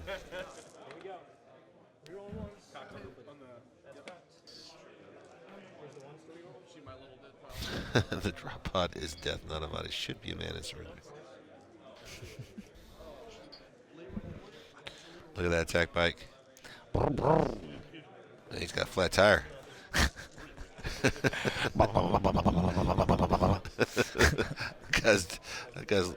He's had a couple accidents on the way to the battle. Or taking some hits or something. Hit a couple potholes. Give All that right, man an upgrade. So what was that he just I handed believe him? that was the Incarn just taking out these Devastators. So that's the end of Oh. the combat phase. Rangers, I'm sorry. That's the end of the combat phase. Now he's going to. So he did not No, charge? sorry, that was the Rangers behind that wall back there by the Devastators. He had held some Rangers in reserve to deep strike later, so I think he brought them in as well. So has the Incarn picked up the Devastators yet? Has that happened? Has there been Overwatch there? No, the Rangers shot and killed the rest of them. So she's kind of free to do whatever see she him here. wants up front now. Yeah, Rangers dropped in to help out just in case. Take some needless Overwatch from Devastators on the Incarn if you don't have to. So what that means is I think these bikes are going to try to, although they did fall back, so I don't know. Oh, they're Yunari, so they can fall back and charge. So he's probably going to try to go take on these Dreadnoughts and then pop the Incarn up there in the front as a distraction unit because these spears can't charge right now. They're too far. So they cannot charge. They're too far back. Okay.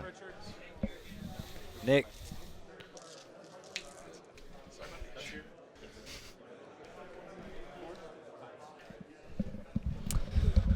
All right, so that's basically the end of this turn. Is that correct? Yes.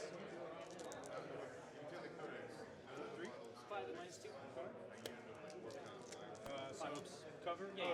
No, I'm not. That doesn't count as So cover. there's some real precise movements right now. This is going to be a big play for Sean if he can nail down some of these squads, keep them locked in.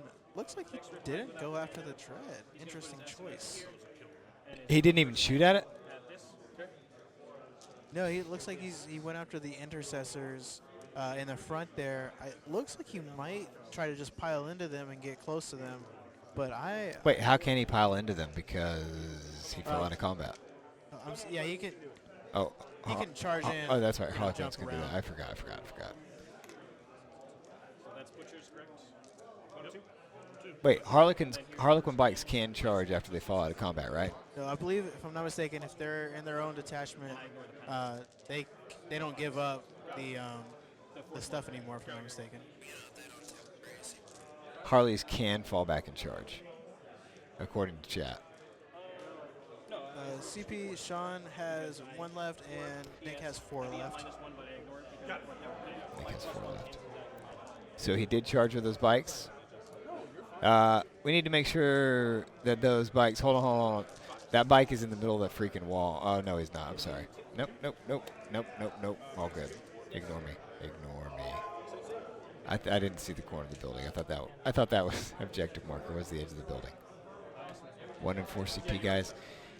So he's gonna pick up. Sean's gonna pick up recon again. I think, unless those Rangers died in that top left side of the map. Engineers. This is going into bottom of turn 3.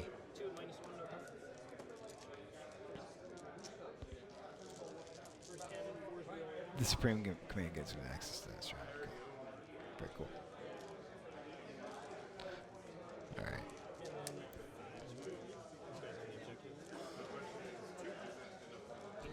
I'll find out in just a minute. I don't want to interrupt them. No, you're fine, dude.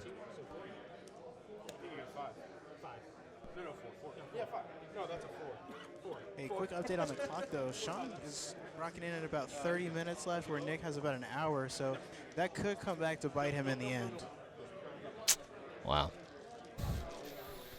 So Sean has about 30 minutes left, and Nick has an hour. I don't know if you heard that. I did, and then really thinking about the timing of it. We've seen clocks not Naden go down low on the clock quite a bit, but We've seen really Nick will been matter. up on the clock. Yeah, Nick's been very efficient. Like he has a plan, and he's very quick with his movement. So he's not thinking and pondering.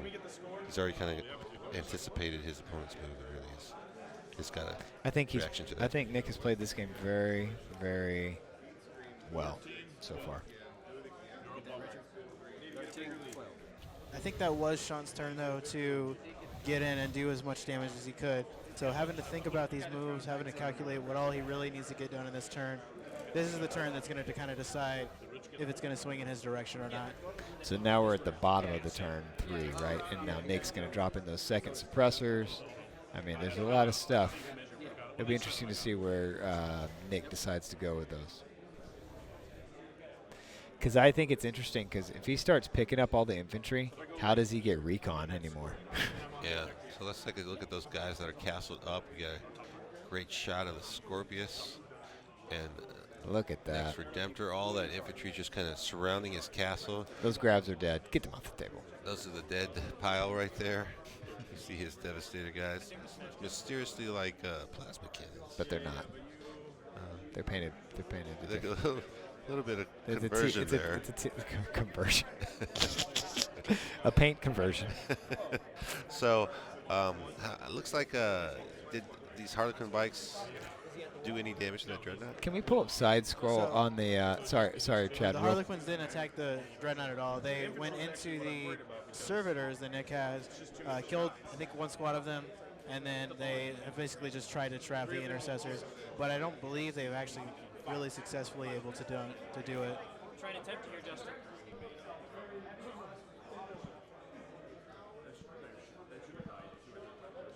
Can we pull up the? Can we just get a quick score count for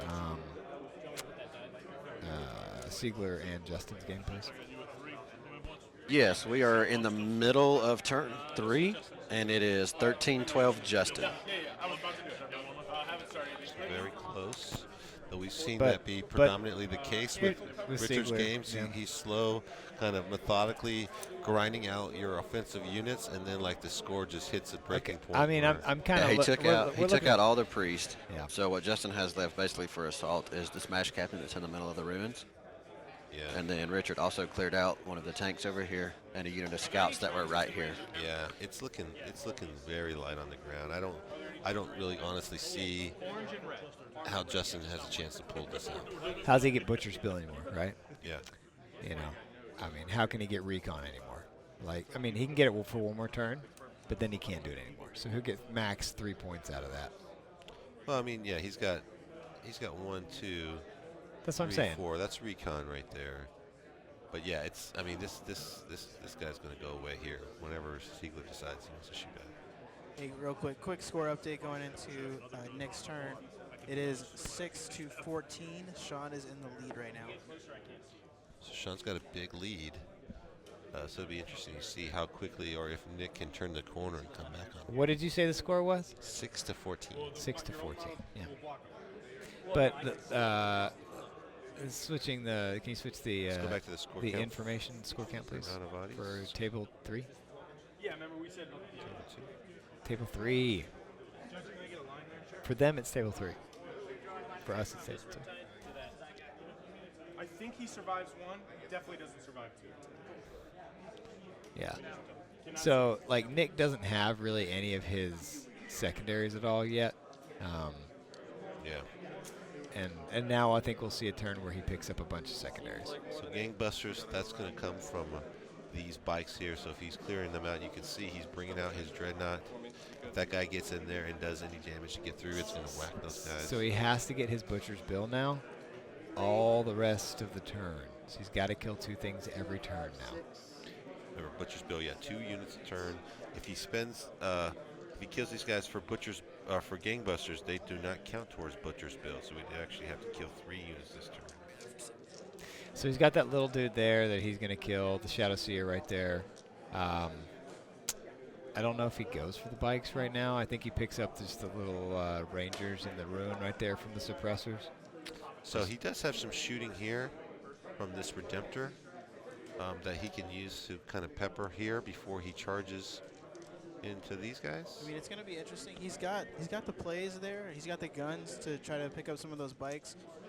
However, those are not what he picked for his pick your poison. So Sean's been doing a good job of kind of holding that unit back, forcing him to not get that point.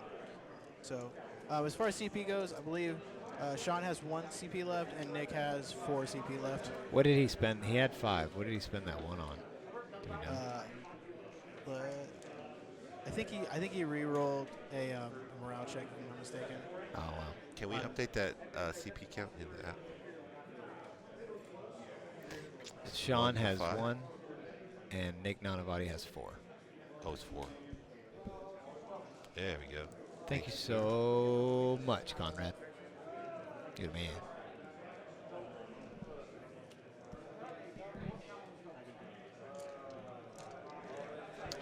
So, I mean, you know, you got the Incarn. You know that was one of his marked guys. So is Sean's, you know, is he going to use this guy offensively? He's just going to leave him back here and say he can't get that point. I think that's probably a good play from Nick, kind of forcing, you know, does he want to bring him up and play with him and get the kills, or just keep him back and make sure that he denies points from his opponent? So I think there's a pocket, though. If he wanted to drop down on the bottom of the table with the suppressors, to just pick the Incarn up. You're talking about like right here? Underneath that objective. No, there's Rangers right there. He's got to go on the other side. Over here? Yeah, oh yeah, but closer, obviously. I mean, he's not going to be anywhere near those bikes. Those bikes will have no problem going back there and getting those guys. Get a free kill.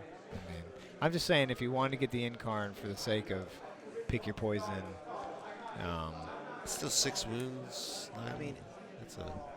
If he wanted to, he could drop into the woods that are closest to Sean's side of the table, but that does risk the Overwatch from the Farseer. Although I think that's 2 CP if I'm not mistaken.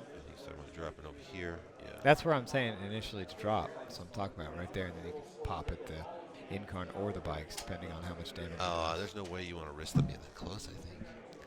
I mean, why not tempt him? I think Nick needs all of the fire resources he can muster.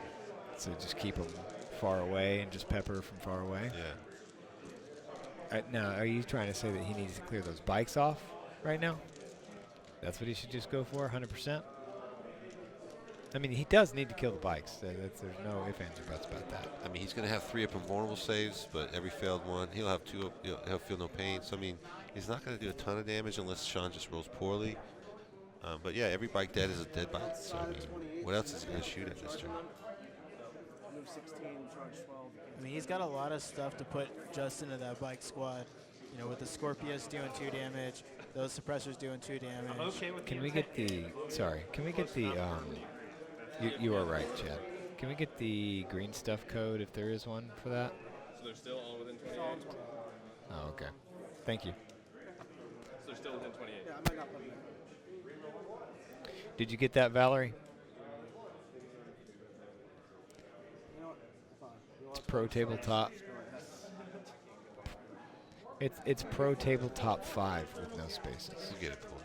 And we'll put it back up on the screen for you right now anyway. Just in case. There you Bam. go. So, yes, absolutely. Big shout out to all of our sponsors. Green Stuff It's right World. there on the screen for you, bud. There you go. Pop Goes the Monkey. Secret Weapon. The Army Painter. R.S. Andrews. Access Replay, the great venue that we're at right now. That's right. You're welcome. Tectonic Studios. 3D6 Wargaming. Am I in range next? We are Pro Tabletop. Blue Whale. Absolutely.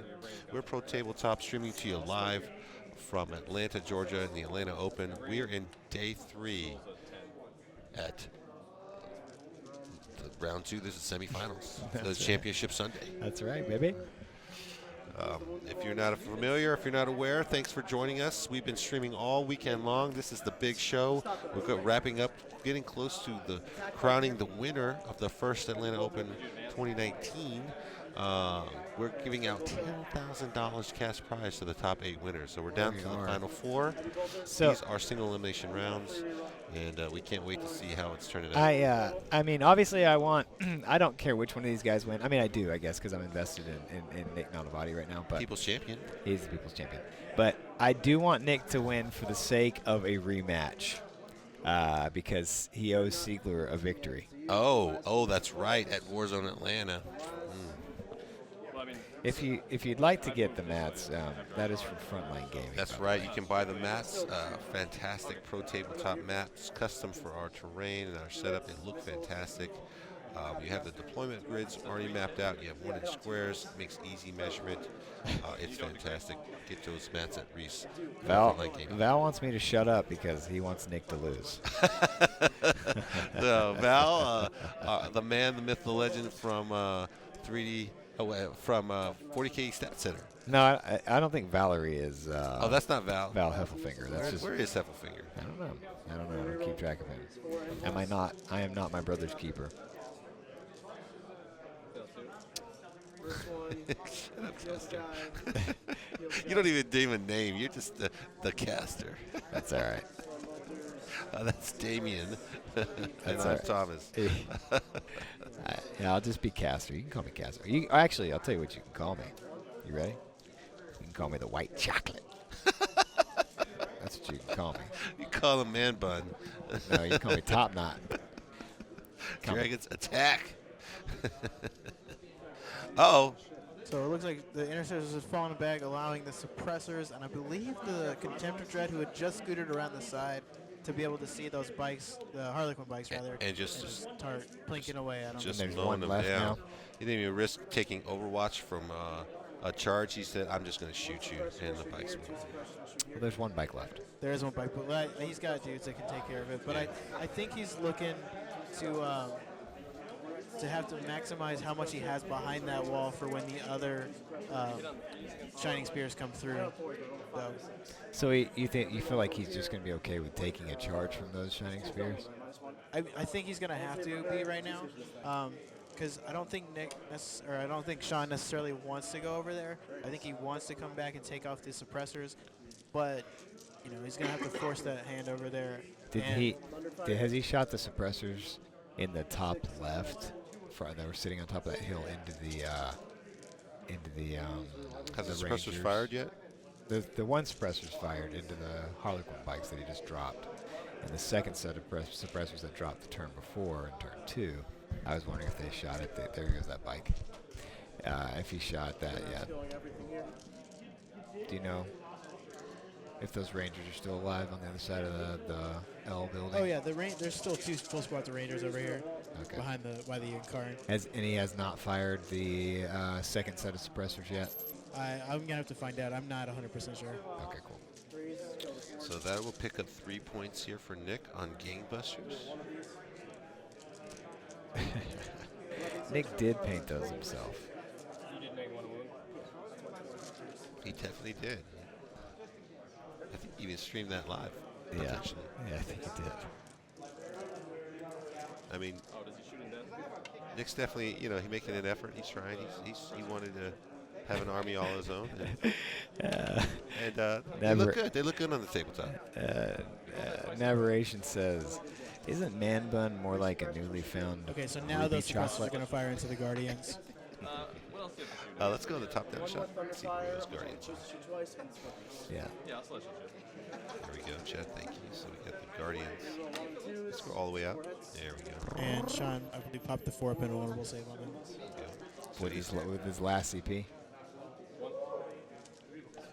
is that Sean's last CP to do that? I believe it was. It paid off, but it made all the saves for those. Wow. So he's trying to keep him alive. What's he shooting now then? More Thunderfire cannon. Looks like he lost 2. This is I believe, the Scorpius right now. Oh, okay. And remember, he marked the Harlequin bikes and the Guardians for engineers. So it's important. That's why he did that, to keep those guys alive, because you can see they're strung back up to this objective to try to keep holding on for recon. For engineers. For engineers, I'm sorry. I think they're also allowing him to get the hold more pretty much every turn so far. So that's a prime target. Obviously, Nick would like to soften up these guys, but he's forced to kind of shoot at them to try to soften that. I mean, if that's all he's got on the table, Nick still has the Dreadnought and that Smash Captain sitting back there that are like, let's go. And he's outside of an inch on that wall. I mean, with Quicken, he can go wherever the heck he wants anyway, so it doesn't really matter. So Nick's just firing, trying to whittle those dudes down. How many 4s can Sean make? I mean, we've seen games where those Guardians really kind of come back and hurt in the end, because you don't think about it, and then, all of a sudden, they might kill a unit or kill a couple guys that were the last from the unit, and now they're just holding 2 objectives. So Absolutely. annoying. So annoying. He kills enough of them, and he'll start to be a morale issue. Oh, he gets him? Oh, I think he picked up. Is that the whole unit? I believe that is the whole unit. Yep. Ooh, so that gets him his butchers. That is his butchers. That is his. So he got his gangbusters 2-3. Oh wait, what, did he kill the second unit? Yeah, but he killed the Harlequin bikes. But that doesn't count for butchers. No, I had one If he in takes it for game. You're right. So he has to kill a third. Oh, he said he was going to kill that character. Oh That yeah. was hanging Wait, around. I don't see the character there anymore. Is that No, Shadow he's just Spear? he's after the Guardian's out, he's moving the Incarn up. Yeah. I just know there are two there, and then one is holding a Can the Incarn pop more than once in the movement? Can it do it every time something dies? I believe so. I think it can but too. it has to be where the last model was removed. What's the score?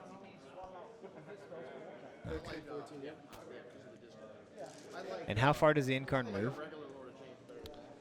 Like 6? You didn't score a hold ball, Let's right? pull. Let's pull No, it up. it's more than that. I think it degrades though as it gets hurt. Yes, the last model thing as well. Incarn can pop whenever something dies. Period. Right? Just yeah, he's got fly 8 inches. 8 Cool, inches. cool, cool, cool. 8 inches. Look at We that can pull the technology. stat. There you go. Your stats too. Just pulling it right up. Yeah, it's 8 inches for that move. No, so he can't degrade. No, he wait, doesn't. Yeah. Because you can't target the Incarn, right? Unless it's closest. I mean, he's bringing him out now, so we'll see what happens. You just see this giant potato sack of dice I that those know. guys carry around. It never ceases to amaze me. These Let's- tabletop guys just rolling around Let's with everybody's jump dice. back. that they Jump back to stole. table 1, and I was listening to you. Jump back to table 1, and let's hear from Will. Yeah, they do carry around these ridiculous size dice. I mean, I have a little sack of dice. He's got a big, huge sack of dice. Yeah, guys, over here on table 1, we're on the top of 3. Justin's doing everything he can to get some points. He got 2 kills. He's going to get recon. He's going in for assault now. He's taking up the Overwatch. So far, the last captain has 2 wounds left trying to survive Overwatch. That guy's dead. Yeah. So many shots. And those Riptides can see over the top of the wall, right? To just like pop off. Yeah. And the Breachers. Has he fired the Breachers yet? Creatures here. He spent his last CP to re-roll the last save, made the save, and then failed the charge. Oh, it hurts. That We're getting a hurts. hug because that was painful. He spent his CP, made the save, and then rolled a 4 on the charge with no CP. Oh, that hurts. Good job, Justin, for taking it on the chin Oh, like look that. at it. though, There's buddy. a shot right there. He's, the candid he's, cam. he's got a smile on his Oh, face, he's though. doing everything he can. You see Red Power in the background. Oh, he's pulling his shirt off. Oh, Nice. he knows what's Ooh, happening. Hey-o. It's, There you go, buddy. yeah, that's going to put the game in. It's all over. It's over, I think. I don't think he can. Yeah, what can you do? It's a dice game. So he lost the game early on, or he won a game early on when his opponent failed the charge. Yeah. So And now has lost the. Well, even if he made the charge. Yeah, guys, what y'all missed was he just for, I can't say what I want to say, but just to see what would have happened if they'd have gone through to see if he'd have made his feel no pains, he would have made his feel no pains. Oh, If he instead had of not risking the spent the feel no reroll. pain, he just decided to re-roll the save. That's He should even never have worse. rolled that dice. That is not what you do. I mean, no. I mean, Guys, you at shouldn't re-roll the the going after into the middle of the feel no. round, the Oh, score update is 17-12. Justin, and that's in the middle of the turn. So now Richard's going into his turn. yeah, dude. And Richard's going to have 3 unadulterated turns of Riptides doing whatever they want. Yes, pretty much. And he's still sitting on. I think I had a good chance. That was the play. Yeah, it's gonna go. Pull those stats back up. Richard please. still has 3 CP left. Yeah, it's gonna go hot pretty soon. So I think it may be a little premature, but I think we can call Richard Siegler going in the final on this game. That's premature.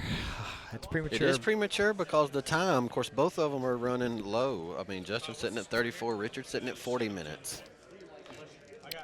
And we've seen Justin thinking,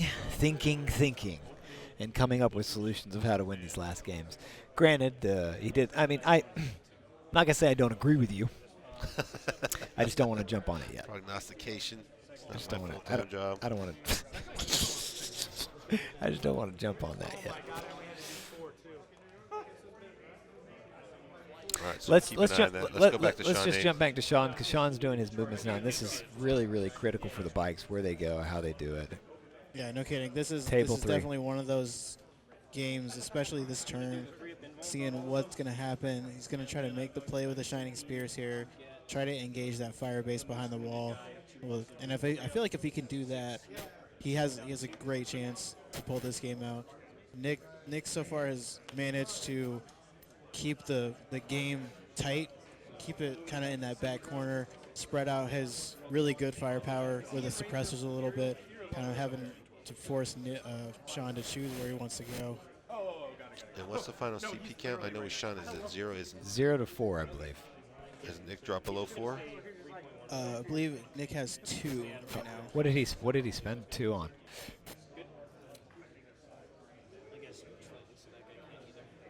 Oh, he's spinning on firing twice.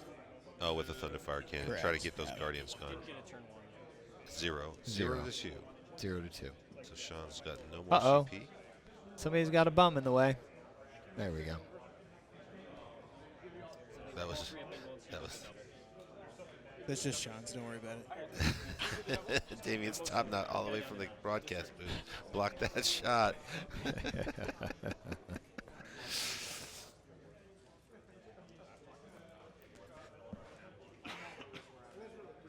So the interesting thing, I will say this though about what's going on. In order to make the charges, he has to go up and over the wall and then fit in there. That's right. It's going to be interesting. So, yeah, he's going to have some shooting It's here. it's actually a really long charge to get all the way in there. And who's he trying to charge? That's the question. So he can use that movement to get a little bit. But Hey, will you bikes pick? can- Sorry. yeah. Bikes can fly during the movement phase, but during the assault phase they cannot. So they can jump over intervening models, Right. but they can't jump over terrain. Yeah. So could you pick up that wall? Can we get a shot of where those models are behind that L? Behind the ruin back there, please. I just want to see like Yes. what. Yeah. If he's outside of an inch, I imagine he is. But just to kind of get a look, if we can take a camera shot, stick it right on there, pick the terrain up for me, and just take a look. Yeah, we're working on it. There we go. Thank you very much. Lift that up real carefully. Just to get a good look, you can see right here, no one's within 1 inch of the wall, so the bikes will not be able to charge. So that means they have to go up over the lip, down the other side, and then like find spots for the model because you got to go on the other side of the tank. You know what I'm saying? So it's not like a straight shot down from even there. Yeah, they're going to have to go around like this, and then Yeah. that's going to face all the drift. Yeah, Nick's done a really good job of positioning the guys inside the ruin to make it almost impossible for him to get any charges on. I agree. It is almost impossible. You see that other unit of suppressors hanging out right here, and one back in the original corner. It just wasn't on the paper. It just went in the phone. 17-12 still though? Yes. So thanks so much for you guys tuning in. We got some awesome guys here playing in the semifinals. This is Nick Nanavati versus Sean Naden. Again, the winner goes to the finals. On the other table, Justin Lois versus Richard Siegler. The winner of that match will face off with the winner of this, and the winner And that will is win $5,000. I mean, guys, this is so exciting for if you love 40K, man, and you want to play for. It's not even about the $5,000. What happens here? Here's what I'll tell you. It's sort of like, and I'm gonna, whilst they're kind of they're figuring out their psychic powers and stuff. If we look at video games, I mean, how many of you guys played video games when you were kids? Do you know what I mean? Like, you're on your Sega Genesis or on your Amiga or your Commodore 64. You're going way back. Yeah, well, What is that's this as kids thing? okay, well, some of us are. Chad's like the little baby, like your Nintendo 64. Is that your era? Or even later, it's like no, it's later than that. He's an Xbox PS3 kind of. He's a PS4. Like it's just Wait, what was your first system, Chad? Me? I had a standard Xbox. It's my first one. Uh, Okay, Regular Xbox. All right. Halo. So anyway, you go back to when you were a kid and you had these things, right? Like I would have never imagined as a kid when I'm sitting there playing Sonic the Hedgehog on my Sega Genesis, or like, hey, people are going to do this for money Right. eventually. Like, and so this is kind of the same thing that we're seeing a transition in, right? Like, we want to bring this stuff to you guys so that way, like, now we can have people that can do this full time. And what do you get when you have people that do stuff full time? In order to be good at video games, you know how much those dudes practice for, like, for League of Legends, for example, probably the most popular video game and competitive video game there is. Those dudes play 14 to 12 hours a day to be good at it. Yeah. And that's because they can, because they're paid to do this. And it's the same with this. If we get dudes that do this professionally, they don't have to worry about anything else. Now you get these dudes, they're constantly thinking about it, and now whoop, it rises up the competition. If you love Warhammer like I do, can you imagine getting paid to play Warhammer? I mean, like, unbelievable. Who would say no to that? But who, somebody that doesn't love Warhammer. So, I mean, that's not for everyone, and I'm not trying to make everyone a game about money. I mean, there's lots of people who play this just for fun, and it's a fantastic hobby. And we love that, too, right? Yeah, so I think there's room for all shapes and sizes. There is room for all. But I think it is cool to be able to see top-tier competitive and learn how to – because even if you're playing casually, you still want to do good moves, right? Like there's some fantastic play that's been demonstrated, some really high-level strategy. These guys think way more than – what do I have to shoot this turn to kill? They're thinking about the next move. They're thinking about the next turn. They're thinking about positioning and blocking. Everything's very important. You see them taking a lot of time really kind of really planning out their move, because one false step in this stage of the game could really tip it one way or the other. Well, first of all, sock fire. I'm not old. Okay? Sonic the Hedgehog, man. Sonic the Hedgehog. It was before that. It was my Commodore 64 was the first thing I ever played. I never even had a Commodore 64, and I'm older than you. Well, I don't know what to tell you. You had Atari? No. I had Intellivision. No. That was my dad's, actually, but he gave it to me. Yeah, my dad gave me his Commodore 64. Nintendo, that was my very first system, the NES, the original. My very first system was a Sega. Anyway, TurboGrafx. Yeah. TurboGrafx 16. Bonk, I think, is the main game. They made like 6 games. Only on this one unit, So what is he talking about right now, Chad? He just spent his last CP to I think it's an Iron Hand stratagem to protect another unit, if I'm not mistaken. Ooh, he's got the. I forget what the name of it is. They basically count as like the Vicious Guard or something like that. Yeah, Can you ask Nick for the card so you can read it to us? You have a card for that. Or what is it called? No. Ask him. He's supposed to have his card. If he doesn't have a card, give me a yellow card. It's cognigated martyrdom. Martyrdom. Yeah, so they're basically he can look at wounds. You better tell him if he doesn't have that card, he gets a dadgum yellow card. Them's the rules for the tournament. I'm going to call Brad over there. Brad will give me a yellow card.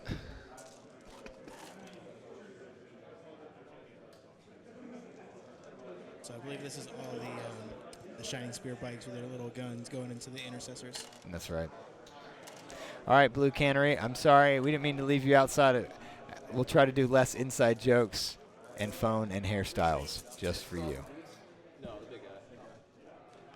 Yellow cards. Yellow cards are interesting. So what we do here is we have a system like if you get a yellow card, we basically, any kind of infraction, you'll get a yellow card. 2 yellow cards, cool. You're on the edge. So a third yellow card will equal a red. So if you get a red, you're automatically disqualified. Or if you pick up a third yellow card, you're out of the event. So one is kind of a warning. You know, you can get those for anything from infractions by playing a rule wrong, turning your list in late. That's right. Having units not correctly modeled. That's right.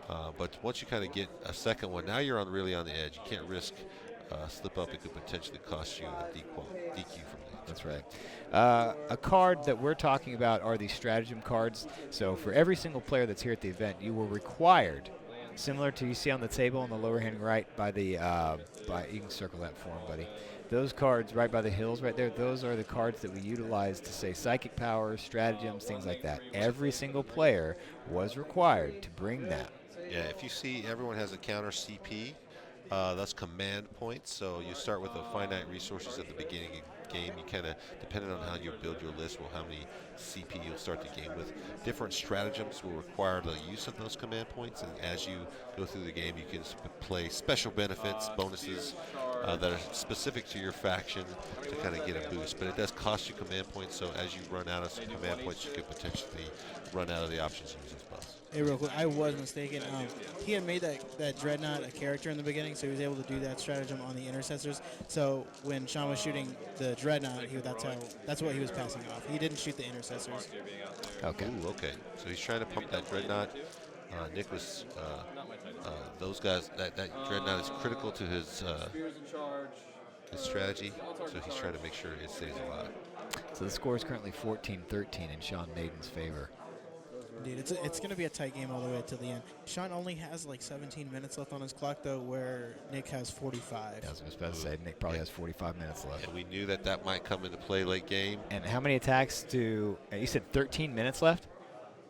I'm sorry, 16 minutes. 16 minutes. So there are a ton of attacks out of those Shining Spears in combat. It's a lot of dice to roll. I mean, I know he's got cups there, so it makes it a little quicker. Yeah. Can we get a closer shot kind of in this top right quadrant and get a look at the action?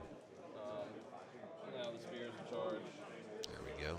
You see the Incarn has moved up also on one of his captains there. I don't think Nick and Sean have gotten any yellow cards. No, I don't really see. Sean got close because he was being a little argumentative one time, but he didn't get one. He was having a tense game, I think, with one of his opponents. Yeah. There's something about line of sight or something like that. Oh, no, it was the Tech Marine. Tech Marine was outside of, it doesn't matter. Yeah. Tech Marine was outside of the inches, and he fired the Tech Marine, and then later on it got discovered that he was outside of 3 inches on on the Thunderfire cannon, and he's like, well, dude, you couldn't have fired last turn. And it's like, well, he did what he did. You guys didn't catch it. Nah. Nothing was. There was a yellow card issued to the guy that fired the cannon, though. Yeah, and there was no impact to the actual scoring of it. So. Yeah, it actually did not change the score. That is correct. What's charges on bikes? What's So when you charges? see him coming in, How much longer do we have on that raffle? Shining Spears are coming in. Did they take any damage on Overwatch, Chad? It doesn't look like it. Okay. Did he have a Banshee Mass Autarch coming in? Oh, that's right. Yeah, he did have one of Semifinals. those in the front up there that charged beforehand. Yeah, so the Autarch is one of his characters for the Eldar. They have a war gear piece of item called a Banshee Mass. Prevents your opponent from firing Overwatch, so it's not an uncommon tactic to charge that unit in first. Overwatch is, as I'm coming in, charging a unit, I can fire my bullets in a last dash effort to try to hail of bullets as they're coming in towards me. That's right. That Dreadnought has a ton of bullets, and Iron Hands, that faction has some special bonuses to shoot a little bit better, potentially. That's right. But that Banshee Mass cancels that out, so that let the other bikes come in unmolested. They can shoot and charge and not get any return fire as they come in. And is that 9 there? How many wounds left he has on the Dreadnought? Yeah, that's exactly correct. That's exactly correct, Thomas. So with no CP, he won't be able to half damage on this. So that will matter because these Shining Spears do have 2 damage weapons. So right now he's just trying to blink off the little units, trying to kill these intercessors because he can't wrap them. But I think he's trying to wrap that dread. It looks like he's been almost successful there, which is going to be a big deal if he's probably going to put some attacks into it, but I think he's going to try to hold it, force the rest of the intercessors that are in the back and the captain to come out, try to take off that unit. If he can't get it, now Sean's free to jump out, shoot those guys with the lances, and then figure out what he's going to do in the backfield. Yeah, absolutely. Came back from the bathroom. While I was peeing. And it also serves as a good screen to prevent the Incarn from getting attacked. So if he wants to, you see the Incarn here, he can, if a bike dies, he can jump him over here a little bit closer. Does he have the Ironstone right now, Nick? Chad, does he have the Ironstone up on that Dreadnought? 3 minus 3s. I don't know. We're about to find out. Okay. Thank you, buddy. One damage. So the Ironstone is a piece of war gear that Irons have access to. You can nominate one friendly vehicle within 3 inches and make it suffer 1 less damage. So if you were to put that on that Dreadnought, all those 2 damage weapons would now revert back to 1 damage. Very powerful damage reduction. Keeps it. He did Ironstone him, yeah. He did Ironstone. So he is protected. So that mitigates the need for the half damage. So You're right. Scoring, max recon, bonus. Kill, hold, bonus, max recon, and butchers. So if you're just joining us, we're here, kind of in the last half of the day 3, round 2. Yeah. The semifinals. We got about an hour left That's right. in this round. That's going to put Sean up to 19, if I'm not mistaken. 19 points. So What points did he pick up that round? So he definitely got killed one, hold one. I believe he got hold more because What? he got 2 units. How can he get hold more yet? Because Is that the end? Was Sean going second? no, Sean's first. Yeah. Sean was first, yes, correct. Sorry, he doesn't have hold more just yet. He very well could though. I mean, he does have units on 3 objectives, so it's going to be hard for Nick to really push out and get more objectives. I mean, that shield cap can jump over there and punch the Karn in the face if he wants him to. Unless he just is going to use him solely for the bikes. The Dreadnought, he can't tie up that Dreadnought, can he? The Redemptor? Yeah. I think because there's a wall right there and there's some other dreads around it, he's going to have to be positioned, or he's going to have to be careful how he positions with the tank and the other Contemptor dread, because he does have one Shining Spear kind of on the left-hand side of it and on the right-hand side of it, kind of pinching it against that wall. He does. Nice. He can. Yeah, it doesn't take much there. But that's a D6 damage fist on that Redemptor. So. And he hasn't swung back yet with the Redemptor? No, I believe Nick's in his movement phase now. So I think he did swing back, but I don't know if he did. I think he put maybe a wound or 2 on the Shining Spears. Remember, they have Fortune and Protect. So Protect gives them +1 to their save. Yeah. And then that would make their 2 up with a fist -3, giving them a 5 up save. And then feel no pain, so 5 ups on any damage they got through. A couple hot rolls, you can easily mitigate.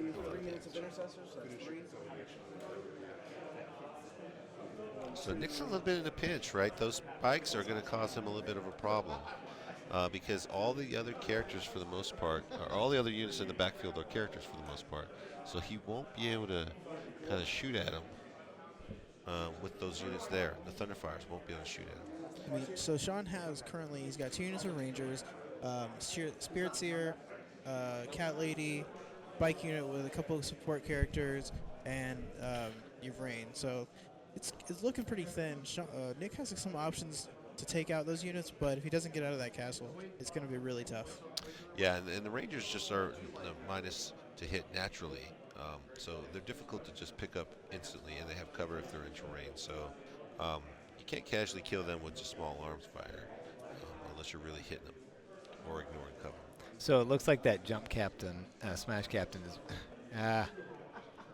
looks like that Smash Captain has moved over the guys and is going to probably charge. He's into coming the out bikes. of the booth? This is Yeah, what he's he's been going to charge waiting the for? bikes. I guess he's not going to worry about the hold more situation. The Tech Marines can move and fire the guns with no penalties, but every other artillery is like, yeah, there's penalties for that. Moving that. Moving the intercessors. Again, they're both struggling on Butcher's Bill, which is interesting to see. So if he can pick up a Butcher's Bill, he'll have a 1 up there. Are there... what was holding that back objective, Chad? Some Rangers. On Sean's side? Yeah. Yeah, it's just a 5-man unit Ranger. He's got 1 barely touching. Okay. And then he's got... those are the suppressors moving on the left there. Those other suppressors are still fully functional on the hill over there, right? He's lost 1 on the hill. Okay. The other squad that's closest to Nick right now is full up. Yeah, there we're just watching him move now. Yeah. So Sean has lost both of his units that can score engineers, so he's done on engineers. That's going to be the max he can get.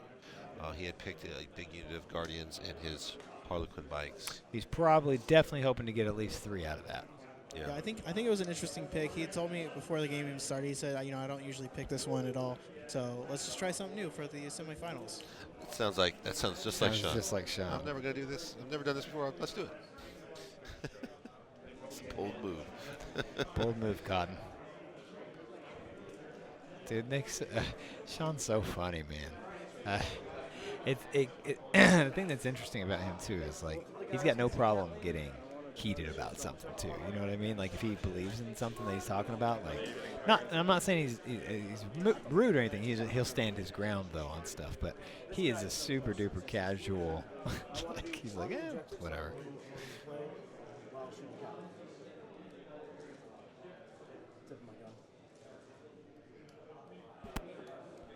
So right now we're just trying to get some line of sight calls. He's trying to see if he can see the suppressor or see the Cat Lady with these back suppressors. I think the call was no, though. Ooh, that would have been very powerful if he could pick off one of his characters. Well, if he uses the Thunderfire Cannon and the Scorpius to try to kill off these Rangers these back Rangers here. in the back, yeah. Yeah, he's got to get them because they're obviously the closest.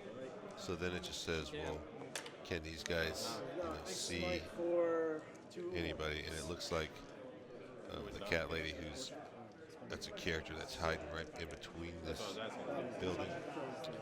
It's just out of line of sight. Picks up his bike with a little smite there. Smite, so that's a psychic power. He picked up the attack bike? No, he picked up one of the Shining Spears. So Nick is casting psychic powers. Yeah. Awesome. Under fire, this squad. Thunderfire coming down range. Firing at the Rangers. I agree with you, Trish.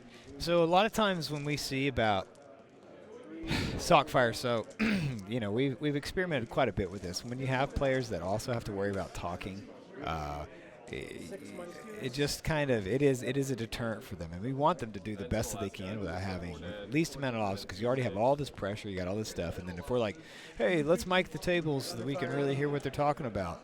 A lot of times too, these players, they're not really talking that much. Yeah, you know? I mean, we do have mics on the table, so we do have it turned down. It is there.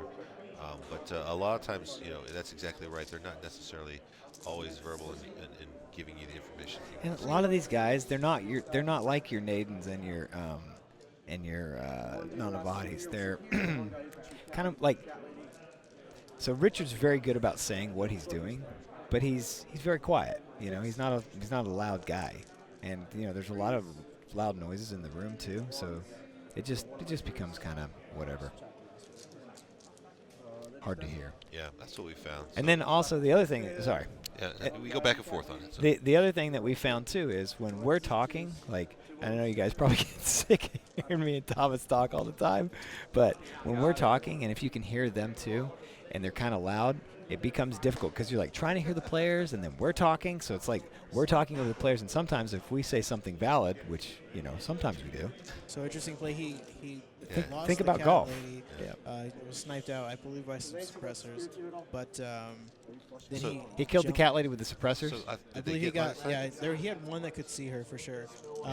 He was trying to see if the other one could see her. Yeah, he could not. So then he zipped the Incarn over there where the cat lady died. Oh, I'm right? sorry. They both could see her, but they killed her, and then he jumped to give Karn back. So hide Gotcha. behind the wall. And so now he's about to fire the second unit now? No, the suppressors have already shot. All of them are shot. Yeah, I Okay. believe so. And did he get 2 kills with that already then? Dreadnought into both. Oh, there goes the charge. Yeah, he's charging right now. He's charging the Contemptor, and I believe he's probably going to charge the Captain.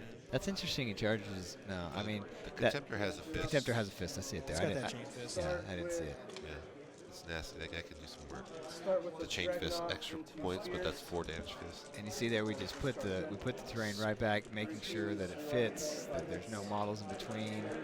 Judges are just making sure that everybody, our refs. Ooh, Damien with the slip up with the judge call. I know, the Our refs. refs are making sure that there's no problem with the way that's set up. So 4 damage each. So this is a big tip. This is going to be a pretty big turn for Nick. Nick. Sean's taking quite a big lead here, but you kind of see This is only turn 4 though. he's still got a few turns left. So this is Nick's turn now. Right now, he's rolling dice on saves for the So bikes. how many 3-ups can you make? So that was the Contemptor. We just popped 3 bikes. Each failed save does multiple damage. He's going to make a lot of feel no pains with everyone that goes through. And he's getting a reroll because that captain's there. This is the Redemptor coming in now, I believe. Oh, he already swung with the captain? Yeah, again, he doesn't get invulnerable saves. He is protected, so +1 to his Sorry, armor that was the save. Captain. Yeah. So the captain swung and picked up 3? The Redemptor swung, or the Contemptor swung and picked up 3. Now the Captain is swinging. He has Fortune on, so he has to do these individually. Yeah. Feel no pains. It's still flat 3 damage, so he's still got If I a got fast one 2. less, I would not die. Yeah, it's not an easy task by any means, but No. This guy. 6 ups. Now he's going to have to start worrying about leadership with no CP up. Shakespeare's their base leadership 8. And he's lost 5 right They now. have lose they 5? don't have sergeants in there, right? So Oh, he Exarch, rolled a 2. leadership 8 on the Exarch. So When you take casualties at the end of the First round, you have to take a leadership test based on how many you use. Now the redemptor now the swinging. Yep. 5 hits. 2s. So you got 4 hit, 5 hits. This is the Dreadnought doing his final attacks. How many saves was that? Ah, go back, go back, go back, go back. 2 damage. 1 damage. 3. 5 damage to that guy. It's okay. And then the last one is 3. No, no sir. Oh, and he used that. We knew he would do that. He's waiting for the bikes to die when he's done most of attacks so that the incarn can pop up and be ready to come in. Again, 3 inches away from where the model came down. That'll allow him to heroically intervene at the. No, it won't happen during the end of the charge phase. Can't come in this turn, but it will be Sean's turn next. But now he's got to pick what he's going to go into. There's so many. That's a target-rich environment over there. I mean, he obviously wants to kill the Thunderfire cannons. There's just so much stuff he needs to kill. The suppressors are just going to run free around the board now at this point. That gives him Butcher's Bill this turn for sure. Did that get him to pick your poison on those other bikes? Yeah, it should give him 1 point for those as well. Yeah, he's killed Butcher's Bill with these 2 Rangers and picked your poison on one of those guys. What were his 4 pick your poisons that he chose? I believe it was purple. Purple Night Spinner. Thank you. Okay. The spears, the Yinkarn, and that 4th one is what I need. It's a character, right? It's a Psyker, a character. Because the Incarn is a monster, right? He killed the cat lady. Was that one of his? Yeah, that's what I was wondering. Because that would have given him 2 pick your poisons this turn. Yeah, I believe that was correct. Because it's a Psyker, right? You can pick a Psyker. Yeah, he did fly on the bikes. Vehicle on the bike or the Night Spinner. He couldn't fly or fast attack on the spikes. Oh no, I'm sorry. It's the Altark on front. Oh, so. Oh, okay. So where is the Altar? Oh, that's that one bike left right there. Yeah, got it. Okay. So I only got 1 point. Pick your poison. Please make sure that they update. The Altark is dead. The Altark is dead now? Correct, yeah. So he did get 2 points then. Okay. He's going to Got pick the up bikes. Butchers and 2 pick your poison, so that's going to be a big swing. All right, so now we're into Nathan's turn. We are. He's moving Not out. yet. Can they please update the iPad, please, guys? Yeah, I'll get in just a second. All right, And so who let's got? jump to I the other think this table. is Sean trying to debate on if he wants to charge in with the Incarn or not. So Or, who got kill more? Who got? Is it the next turn yet or not yet? Because he's holding one with the suppressor in the back, so on the left. He's just doing some smites right now. This is his turn, but I don't think he's choosing to move a whole lot. So I'll get you an update as soon as I can. We just need to know if so. Nick got hold 1, kill 1. He got his second Butcher's Builder. He got 2 pick your poisons. There it is. There it is. I see it now. That came in 1919. Wait. Yeah.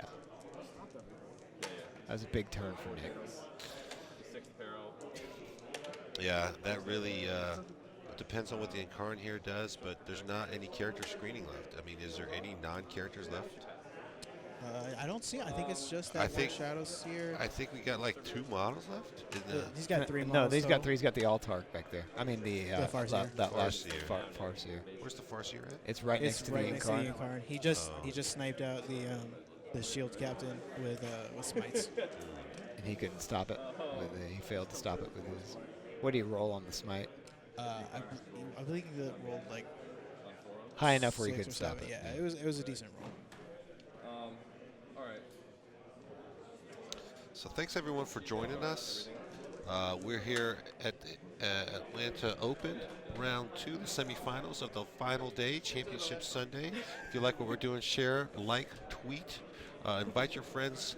Come down to, if you're in the local area, come down to Access Replay where we are. So you can see this final game. I mean, we're gonna get it. It's gonna. We're gonna be handing out During- $5,000 cash to the. So Well, probably a check, but $5,000 to the top winner. yeah, we don't have a big briefcase of cash here. Don't come up here and rob us. we're gonna jump to table 1 for just a half sec here. We're gonna look at this, see what Siegler's up to. I mean, this game is, and as we have, I almost said as we have decreed. No, I'm gonna stick with that. As we have decreed. Guys, the players decided to take advantage of the halftime at the bottom of 3. Yeah. So we gave them the 6 minutes. We were double checking scores and all that. It is 17-16 Justin going into the top of 4. We are in Justin's shooting phase. He just finished his movement. Yeah, but now the hammer's gonna. Yeah, we see what we go to the full top down here. You kind of look down, and Justin is really light on bodies. He's got a Thunderfire cannon. He's got a drill. All the Electro Priests inside died. He's got a Scorpius. He's got a couple guys here holding objectives. Both of his Smash captains have really gotten killed trying to do work. Critical turn where he tried to charge and he failed to charge. Used up his last command. You can points. see there they're pretty even on time, 26-25. Yeah, so they got Correct. plenty of time left based on what's left on the board. On the other side, Siegler's got all 3 of his Riptides. He still has a smattering of drones. He has Drones. all of his And all creatures. commanders. And all his commanders. So, I mean, basically his firepower is untouched. He has not lost a model of consequence. And all his breachers. That's not a good place to be. And so it's just a matter of time. Does he have enough time to, pull up and grab points on all the objectives? So there you go, Zeden. I mean, the thing is, Zeden, sorry we didn't cover it as much. It's just what's going on with Naden and stuff. Like, that can swing either way. This one, I mean, it's just once all those charges failed and those Electro Priests didn't get buffed up, dude, like, he doesn't have any tools 6 left in his. Electro Priest ran in to charge true drones. They were within range of breachers and a Riptide. They got shot up. They failed. They lost down to 6 guys. Still thinking they can get 2 drones dead with to pop up their vulnerable safe. They failed to kill both drones. They only got 1 drone. Yeah, Richard made some good saves. Justin flubbed the rolls, as those guys are wont to do often. And they were just kind of left hanging out there without the increased invulnerable save. And then without any CP left to really buff them, they died without really doing anything useful. So there you go. You guys can kind of see that. I mean, I want to get back and see this Naden game if you guys are cool. In fact, I'm just going to call it. Let's go back to the Naden game, please. This is really interesting right now. So I missed something interesting. Thanks, chat. No worries. He's got the Incarnate. He's got the Altar or the Farseeran. He has sniped out both of the character Tech Marine gunners, which killed the 2 fire cannons. And I believe he's also now touching the Intercessor unit and the Scorpius. He still has the Warlord Tech Marine over there, but that's a big problem for Nick right now. So, but again, Sean only has 7 minutes left. Nick's got 32 minutes left. Is it a big problem, though? I mean, he's got 2 dreadnoughts. Because he's just going to step out and shoot him. Yeah. You can't wrap anything. No, but I mean that suppress or the tank is pinned up against the wall now. Is it? If he moves the dreads around, he can probably run out. He moves the Tech Marines out. Yeah, we got a Get lot your big old brown magic out the way. if he moves those Tech Marine or those yeah, guys exactly. out, he can just drive and then that he tank just right walks out. the little dudes out and drives. They just shoot. They just shoot the guy to bits. Just back that thing up. It's gonzo. I mean, I hear you. I hear you, Chad. I hear you. We'll see what happens. So what it's looking like now is he's only got characters left. So Nick's taking these suppressors, putting them on the hill. He can barely see the Incarn above the ruin. So he's going to be able to try to snipe her out. And he grabs this objective. So They're those guys are OBSEC. falling back from combat, so that Tank moves over. It just scooches. It just scooches. I don't know. That looks like it's on the line. I'm not. We got judges. We're good. Refs. I'm sorry. You're right. There's a good shot from the suppressors. They're kind of looking down. Remember we just said he missed anyway. He's not into it. I'm going to just do the 16 SMS from the dudes who can't see. I'll just do all the SMS. So let's see what Nick can do here. He's got. Those are the 2 remaining Tech Marines from the. Oh no, those aren't Tech Marines. Those are. One is a Tech Marine. He has an extra Tech Marine to give him the Warlord trait, and I believe the Ironstone. Oh, okay. Look at this. Yeah. And they move without shooting. It's just. Well, you can't scoot that back, dude. There you go. There you go. outside Just of making 1 sure inch. he's exact. That's it. You saw the ref hand be like, come on now. Everybody's in on this one. Nobody's getting away with anything here. Somebody give Nick a yellow card. Just for moving that too close. He knows better. I'm trying to just get Nick one yellow card. Come on now. Is that too much to ask? It's a good possibility that Sean could get tabled this turn. Yeah.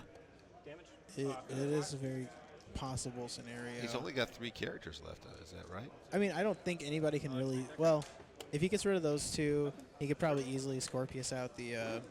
The Scorpius fell back from combat, so he They can't. can't use shoot. his Good point. turn. So yeah, I don't think anyone's gonna be able to see the Shadow Seer that's hiding in the middle. Okay. Drones will just attack against him. And let's just pull, when we get a sec, we'll pull up those stats. R.S. Andrews, guys, go ahead and get a quote from him. Tell him Tabletop. Pro Tabletop sent you. You get Sent some you. gigabucks if You'll you're get in some the Atlanta gigabucks. area.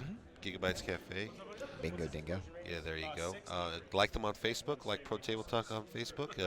After the end of this weekend, we'll tally up all those likes. If you like them both, They do not have any CP left, you'll Shelby. be entered into a raffle to win a big Army Painter Super Prize. Yeah, it's pretty awesome. Yeah, it really is.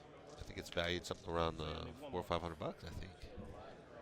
So go like us on Facebook. Only because it's Amazon Prime, he says he's using the move terrain chapter tactics. So super tight So here. This is 13 actually damage pretty coming from critical. that Contemptor Dread onto the big guy. And I Oh. believe he's probably just gonna call it there. 13 damage from the wounds Yeah. from shooting. Yeah. Yeah. That's his 4th pick your poison. Then he'd pick up Butcher's Bill from killing the Altark. Even if he lived from shooting, he's gonna charge it and smack it. I don't think he can get Butcher's Bill anymore. Why? Because he's got to get 2. He's gonna kill the Altark and the Incarn. The Altark's already dead, right? No. Sorry, the the Altark Farseer. is The dead, Farseer. the The Farseer is Farseer. Whatever. The Farseer. They're very similar. The dude on the bike who throws powers around the map. So he's got to get the Shadow Seer and the Altark, or the Farseer in the same turn to get Butchers. Dude. He's going to leave them both alive this turn? No, man. He's going to kill the Incarn. And then he's going to shoot the Shadow Seer. Look, the Farseer's right there. So you're going to give up Pick Your Poison, or are you going to get Butcher's Bill? No, they're gonna call it. I Oh, I believe see what Sean you're is saying. So sure, conceded yeah, at the let- very top. Yeah, you're Yeah. right. He lets he's it. done. He's done. recognized that. You get Pick Your Poison, and you get Butcher's Bill in the last turn. And you have 9 points on secondaries in There's total. Brad. They're just discussing how it's going to end. But Sean's not going to be able to score any more points. Go with that phone. We still have 2 more full turns. Nick's going to be able to overpower him, table him, and score. So, they're updating scores right now, so you should see them in just a minute. all right. So it looks like let's go back to Siegler. Yeah, See, let's we're just waiting on the kind of official mantra. We don't want to give up just yet. But it looks like your boy Nick has passed the People's Champion. And so Damien is going to go back 4-4. It's gonna go down to the wire again. Fantastic. So we're here back at Richard Siegler's turn. So in the championship round so far, Nick has gone through. We're waiting to see the results of this game. Richard Siegler versus Justin Lois. The winner of this game will go into the final match. That winner will be crowned the 2019 Atlanta Open champion and will be awarded with a check for $5,000. Can you believe it? So real close game, 27-24 in favor of Nick. 27-24. So congratulations to Nick. Sorry, Sean, so very close. I was rooting for you as my People's Champion, but Nick has pulled it off. What a fantastic game. What a great matchup, those two. Two juggernauts in the field to play here in the semifinals. We'll get Nick in here for the post-game interview to discuss his game and his feelings about that win over Sean and his thoughts for going into the final match. So while he's getting in here and getting prepped, let's look and see what we're doing. Will, can you give us an update from... Yes, going into the bottom of 4, the score, like I said, in between is 21-16, Justin over Richard. Justin just finished his turn, and now Richard is starting his movement phase. He had to fall out of combat with the drill here with his drones. He's trying to stay out of explosion range of the drill, and so now he's moving up to try to start coming back on top. The time is Justin has 22 minutes left. Richard has 20. So still plenty of time. Siegler always so mindful of vehicles exploding. I know I'm going to destroy this. I don't want to risk the vehicle exploding and doing additional damage to me unnecessarily. So he's measuring those distances out very carefully. Yeah, and even with so much on the line, it's been a very gentleman's game. Yeah, that's been kind of the story from the event.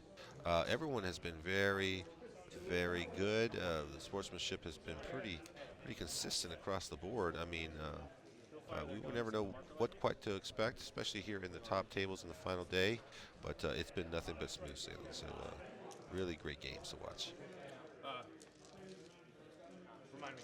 All three have pinballs? And great play. I mean, these are all been very close games, as you would expect from some very competitive and top-tier players. No rerolls. 2 and -1. He's shooting at the drill now. The drill's got 4 wounds left. I don't save on ones. So can that Riptide kill it? Down to 2. That was from the breachers. Oh, the breachers. Yep. Breachers here. We're shooting there. Commander 1. Just overcharge.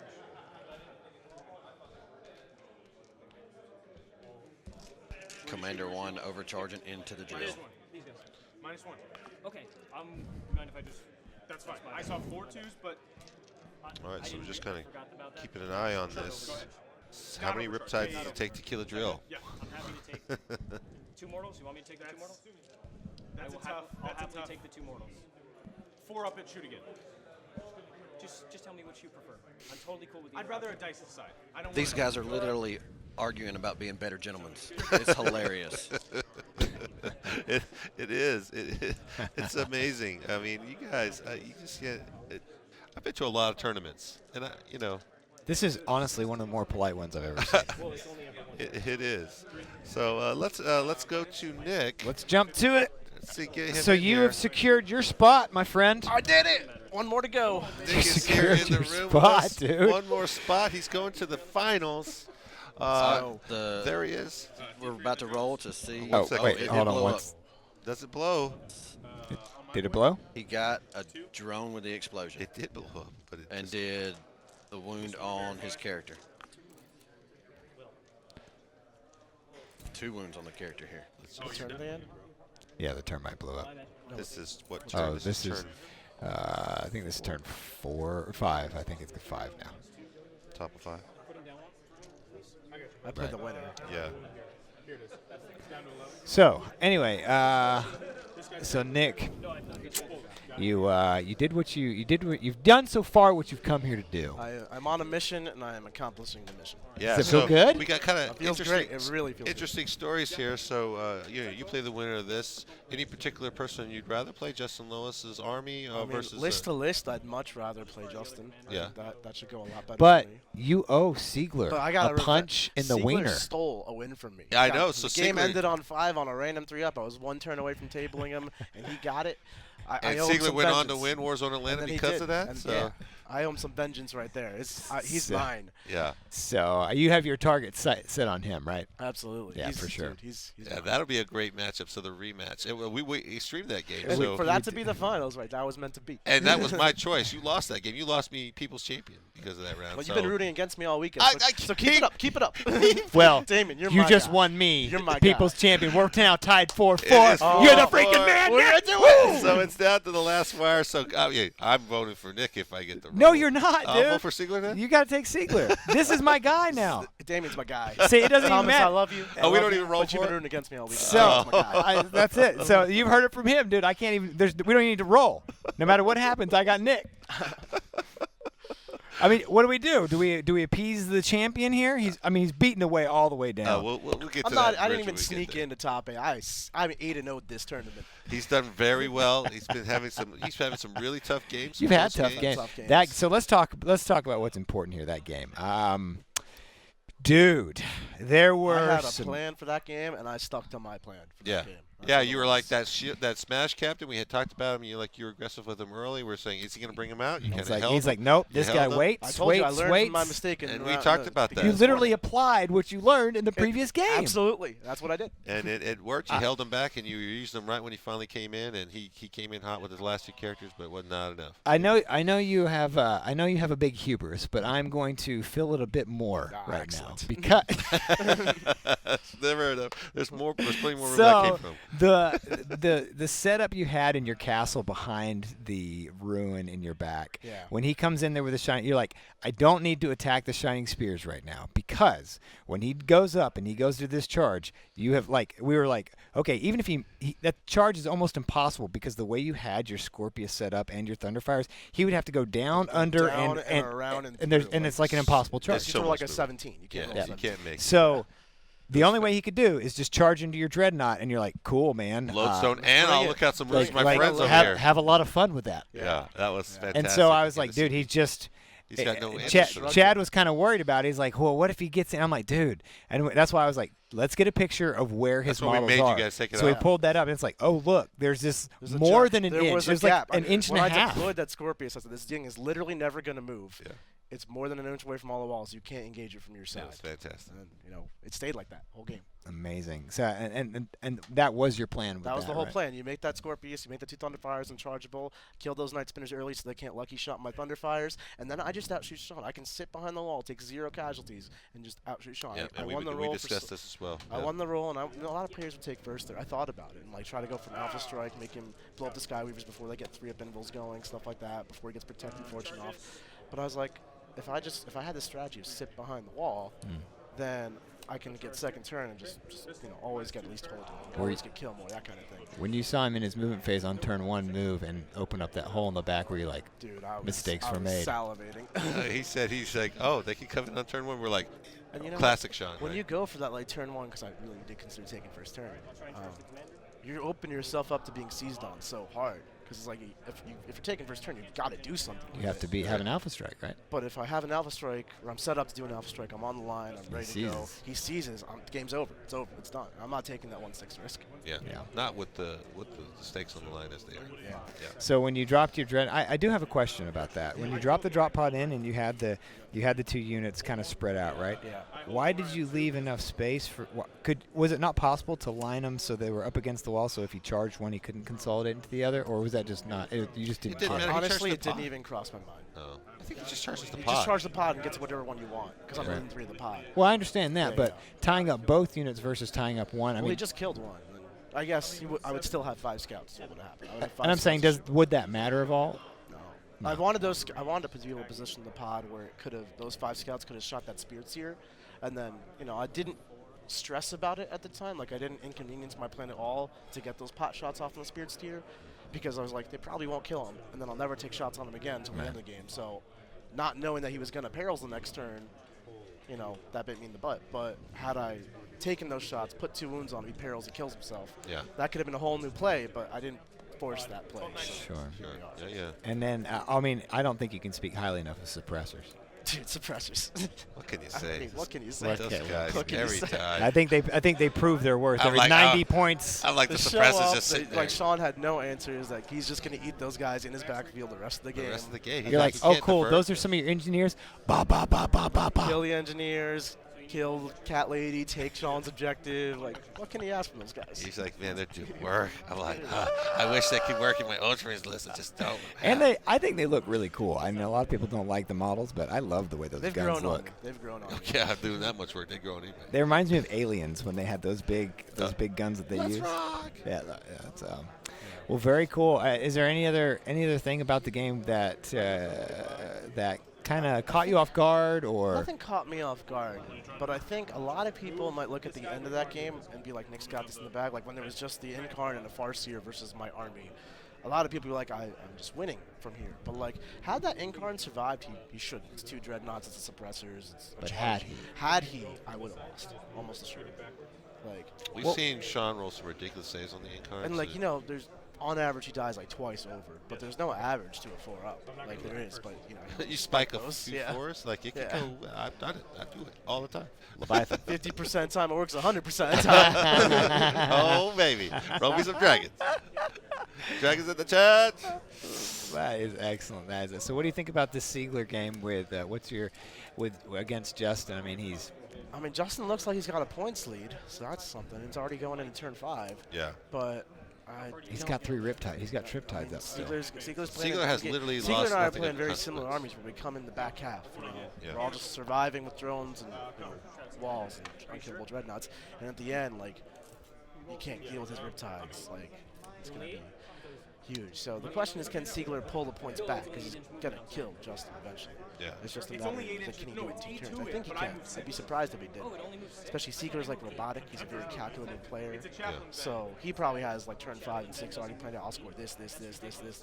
So the only way I think it goes down from this position is Siegler's dice just give up. So that's really hard to do with talent. They got all these rules and stuff. So you can't get the contempt on them? Great shot of our sponsor sequence. So all the way through all your games, have you had any? I haven't had an easy game since like round 1 Friday or whatever it was. Like this tournament. Every time we look at Nick's games, he's like, "Well, that's tough. That's tough." And like a couple of close ones, like these guys looks a little dicey here. He's pulling it out. Things haven't been clean. But we're like, Nick's got it. He's got a plan. He's working his plan. This is Just all gotta part stick of to Nick's your guns. plan. You gotta stick to your guns. So do you think that you would want to play another one of our tournaments if we had it? Oh, dude. I mean, like, I want you to start running more tournaments so I can come to more. Like, what kind of question is that? Well, there you go. You got the endorsement right here. There you go. Oh, you can't ask. Are you having fun? No. Oh. I'm having a blast. So on your podcast, do you think that you got? I mean, not your battle report. This you guys are going to be doing. Do you guys think it'll be cool to like practice on this kind of terrain for for our tournaments? Absolutely. I've been doing that. I've been like, I have this set of terrain at home. I'm playing some games on it here and there, and like it's cool to shake things up. You know, you have your normal terrain that you play on, like your ITC or just your GW terrain, whatever it is. But this is also a really great tournament setup. I mean, it's a different dynamic that you always have these routes, you always have these hills. You can game that, but they're upfront about it. You know, Sure. Like that's just part of the meta now. You gotta deal with that. Yeah. What do you think about as far as changing the terrain? Is there and let's say we had some varied maps. How would you feel? What would you think would make it more dynamic, just from a player standpoint? What would you like to see? And because the middle on either side, we have huge lanes, right? Do you think that if we had those on varied buildings, like you have, like maybe 1L or I don't know, whatever, like what would you like to see on the terrain to vary it? Instead of having the one ruin and the one hill, Okay. you could have 3 smaller type ruins along that edge. So it's like Interesting. you don't have to hide your whole army in one spot where no one can be seen. You can now set your army up. It's still line of sight block. You're not going to get alpha off the board, but it creates like my whole army sits in one spot, and I just have to defend my corner. That's my army play. If I have to spread out across 3 different spots, That's what we've seen Siegler do all weekend. Yeah, it long. makes it a little So bit why more interesting. why do people keep giving Siegler search and destroy? Yeah. Do you have a plan that No, you can share with the audience? Yeah. Like So if you had it's to just play a Siegler? matter of how it breaks down. Like Siegler game theories himself into search and destroy. It's not that they have a choice. So Siegler wants to play Hammer Man. Siegler wants to play Dawn of War. He wants to set up on the line, drones behind the wall, 3 riptides in the middle, short board edge because his guns are only 36. His Sigma commander's only 18. He wants you to deploy as close to as possible. So as the lower seed, you ban 2 choices. You ban both Dawn of Wars. That's fine. Siegler's going to ban one of the hammers. So Siegler then gets the choice. He's going to pick either hammer or spearhead, and it's going to be spearhead. Or vice versa, as the higher seed, the other guy. So Siegler's the higher seed in this. That's Yeah, I kind of got confused with what I was saying. So But if Yeah. we got a couple questions for you, bud. Questions coming in. Yeah. Well, we're judging each other. I can't give away my trade Yeah, secrets that's- right before the big show. What kind of question is that? That's insane. Siegler's not listening. We have 8 on the staff, and there's only one game going. That's what happens. I walked into this tournament saying the only person who I felt like had a real shot at beating me was Siegler. And I was really hoping someone would knock him out for me by now. But so far that has proven true. No one else has beaten me. But I think Siegler and I, list to list, I'd say it's 50-50. Like, And we saw that come to That was fruition at literally Warzone Atlanta. one die roll away from the beginning of Warzone Atlanta. But in Mission 1, which is the final round, he's got an enormous advantage. He can just get the bonus on me turn after turn after turn. It's so much easier. His army's faster than mine. He can hold more than me, especially if he has bottom.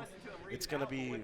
Yeah, but coming out like that to get that many objectives is not great for. Well, he's it's got got the 2-man drone unit, so it's not like he's giving away like huge chunks of his army. He's sacking 2 drones, sacking 2 drones, sacking 2 drones. Okay. Got it. That's sustainable. Yeah. See, I For a think while. That was what I thought. I mean. All right. Well, we appreciate your questions and all that you've done. Love having you in the booth here. Dude, We're it's going to always be fun watching. to have you in here. You won the buddy. People's Champion, so we have some excitement going into the last round on top of everything else. So And now we're going to crown the winner. I was 1-4. You were 1-4. He was coming on the into brink. this. 5, he loses. I win the 5th one, he loses. Now we're 4-4. And now I've pulled it back. So now Pulled it back. And then now I'm now it's tied Hopefully I don't let you down next round. up. I mean, yeah, you're my guy. He's my guy. Sorry. Well, Nick, always a pleasure. Good luck to you in Thanks, the next Thomas. round. Thank you. We'll let you go in there and get prepped. Do and we'll it, try man. to finish up this game with Sigler and Go see relax. who wins that one with Justin. All right, so we're kind of jumping back to the table here, kind of seeing. Give us a little bit of an update while we were interviewing Nick there, if you don't mind, Will, and just kind of what's been going on, because it looks like to me Justin Lois is ahead. He's got a big lead there. He does have a big lead there. The score is correct, the 23-18. And right now he's in his shooting phase, shooting his Thunderfire. He just picked up a unit of drones, which, if I'm not mistaken, is the... Nope, he's got a couple drones left hiding here and a couple left here. He has 2 Riptides. Can we back that up so we left. can see your pointing? We didn't see where you're pointing. We're going to pull We it. have Go on ahead. the back of his Ruin here, and then on the back side of the L in the middle that he's pulling right now. Those are the breachers? No, the drones that are left. There's 1 drone here, and there's 1 drone here. Okay, I got you. He's got his breachers. Riptide with 10 wounds, Riptide with 11 wounds, Riptide with 4 wounds. Okay. His commanders are unharmed. So this is the top of turn 5, or is this? This is bottom of 5. No, this is top of 5. Top of 5? Okay. Yes, top of 5. Justin has the top of the turn. So, what does Justin have left aside from Thunderfire Cannons? Thunderfire Cannon, 2 Dreads. He's got his character here and his character here. Wow. 2 tech priests. Those look like tech priests.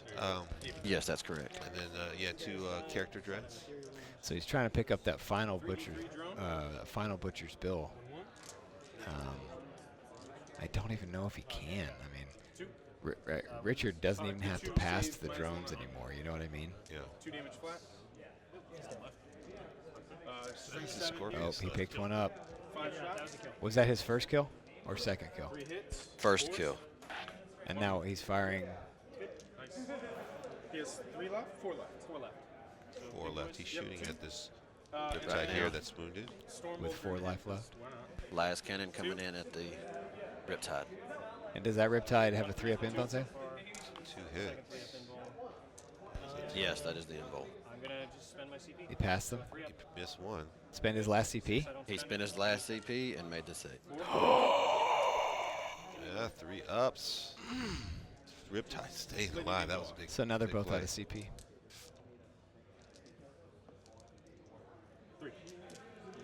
3 from the other Dread, and he made all 3 saves Oh, on last clutch. cannons. Oh, All 3 saves. Richard, just making saves when it matters. That is heart-wrenching. Oh, wow. With 4 wounds left on that Riptide, you got to feel like you've been beating your head against the wall all game. Still Riptide's holding on. Won't die. Just give me 1. Look at that. So just 1 kill. Look, So we he got killed and he 3 held. refs on this 3 table. refs keeping it tight. Got a couple players. That would be watching. 6 guys. Y'all just don't see them. Oh, there's Oh, 6 there- refs on the table? Oh, we can see Justin mad at himself, wishing that he could have got that Riptide. He's got a lead now, but having 1 extra Riptide's firepower, it's gonna matter quite a bit. He can taste the gold. Is it going to be enough to hold out? So we've seen Richard do this in the past, come back and score a lot of points in the late rounds. It's like what Nick said. That's what the list does. Yeah. It holds out. It holds out. Drones, drones, drones. All right. So what does he have left now? This is Siegler's turn. We're going into the bottom of 5. Yes, that's correct. We're going to the bottom of 5. He's positioned his Riptide, his commander, his commander, his commander. Yeah, he's got his commander still ready. So does he even shoot that Tech Marine, or does he just charge him? I mean, does he shoot that Tech Marine, or does he just charge the Tech Marine? He'll probably have 1, possibly 2 commanders that are out of range of the other things that will shoot. Yeah, he's got both. Of these But he commanders wants there. to hold that objective, doesn't? And he wants to grab that other objective over there with the other Riptide. Maybe not. He has not moved the 2 Riptides in the L yet. Has he? He hasn't moved that other Riptide on the bottom yet either, has he? Yeah, he's hurt though. Yes, he has. He's moved this Riptide. He has not moved these 2. Oh, I see. Oh, okay. Has he moved that other? Is that the Cold Star right there next to the Riptide? Yeah. Yes, that's the Cold Star. Has he moved him? Yes, he has moved him. Okay. He knows he's short on time, but he knows he's going to get to next turn. So that's How what many? he's. What is his time at? 12 minutes. Justin's at 11. Okay. So as long as he can kind of just blow through this turn, so he's not even trying to move onto the other objective. Interesting. This is their Nova charges. Keep him at 3 up in volt. Now here comes the movement. Already range of everything. I already have Oh more. no, he's staying still. So. Okay. 1 to 3 boss turn. He's just gonna pick that. I guess his plan is just to pick that other scuba tank up. Here, I got. Commanders into this dude. Don't waste your data. Don't waste your data. Commanders. How much? How many things did he kill last turn? He just killed 1 drone squad. He had 1 kill, yes. That was all. So he did not pick up his last Butcher's All Bill. he needs Yep, to do is that's get it. rid of that guy, and he does. So he's going to hold more this turn. He doesn't really need to push out here Yep. No. just not at all. yet. Third one. I mean, Yep. Only one. So he picked up the first Tech Priest just then. now he's gonna pick up the second tech priest. Gonna kill more. And then toughest He's already warrior. maxed out his butcher, so he doesn't need to worry about that. All he has left Well, for secondary it's for is kill his more. squad. He wants to get that for kill more. Minus 2. 5 up in more.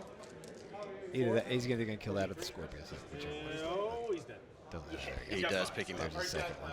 Yep. Picks that up. Okay. The fusion mans are into him. I'm within He's taking 12. his fusion shots. Yes, Threes, fusion they go shots through. go in here. Does he- Cold doesn't matter Star. if it goes up. That's tailor-made to just blow up vehicles. He does kill it, and nothing's in range. Oh, he for killed. He blows. killed. He killed it. You had it already, but yeah. Interesting. Okay. And I got hold more. Is What does Justin have left for him to These pick up? guys The Thunderfire augment cannon? Thunderfire. He tech- has the tech priest. Thunderfires, a unit of, I believe it's Rangers that are behind the Thunderfire, and the 2 Dreadnoughts. Oh, the 2 dreadnoughts still alive. 8 wounds, 3 up 6. I'm going into the Mortis.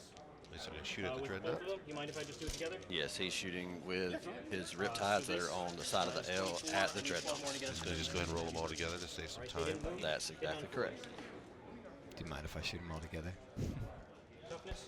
And the answer was no, not at all, because they've actually been arguing in favor of each other. It's been hilarious. So you're looking at 3 at minus 2. That's it. Only 3 wounds. 3 at minus 2. 5 up saves. I'm stealthy. Oh, okay. Yeah. So Oh, so Stealthy, he's so- got cover. Cover. 6 damage. And then the extra 12 And he fails all his saves. is going to be hits. This is a smart missile. These are smart missiles. 5s. He's You're looking doing at no 2 more. cover. Does he blow it? Those are each 2. Oh, that He was just, the. yeah, he's got dead. it. Yeah, those are 2 apiece, baby. Nope. Oh, got him. SMS He was had the 1 same wound left, targets but it in went the through. You'd have killed that. All 3 have been Oh ones. my god, I feel the Just charge. killed 4 things. He did buff up to all 3 up invulnerable saves. So the Riptides are sitting on 3s. He's really down to the What we brims got here. a score? We're going to top of 6. Is that scored yet for 25, turn 5? 22. You got all 4 of them at round. All right. 25. Oh, Snikeys, I have a chance. Oh my god. We had them up. Well, that round, that last round, I'm going to pause it for a second. Well, I So we're scoring it up here just to make sure. We got paper copy to go along with our electronic. One whole one. You got all 4 of them. Justin, you had 3 Butcher's Bills, 1 old school, 4 recons. And Richard The has refs 2 are old just school, 4 verifying game the runs. scores, make sure we're very clear since it's so tight. All right, so you're up by 3. I'm up by 3. It's going to come down to the wire. We see this game end. Justin is up by 3 going into the top of 6. 25-21 going to Justin's turn 6. This is the last turn. 25-22. 22, I'm sorry, yes. 25, 22. Yeah, you're up by 3. Right, 25, We'll see that score update here shortly.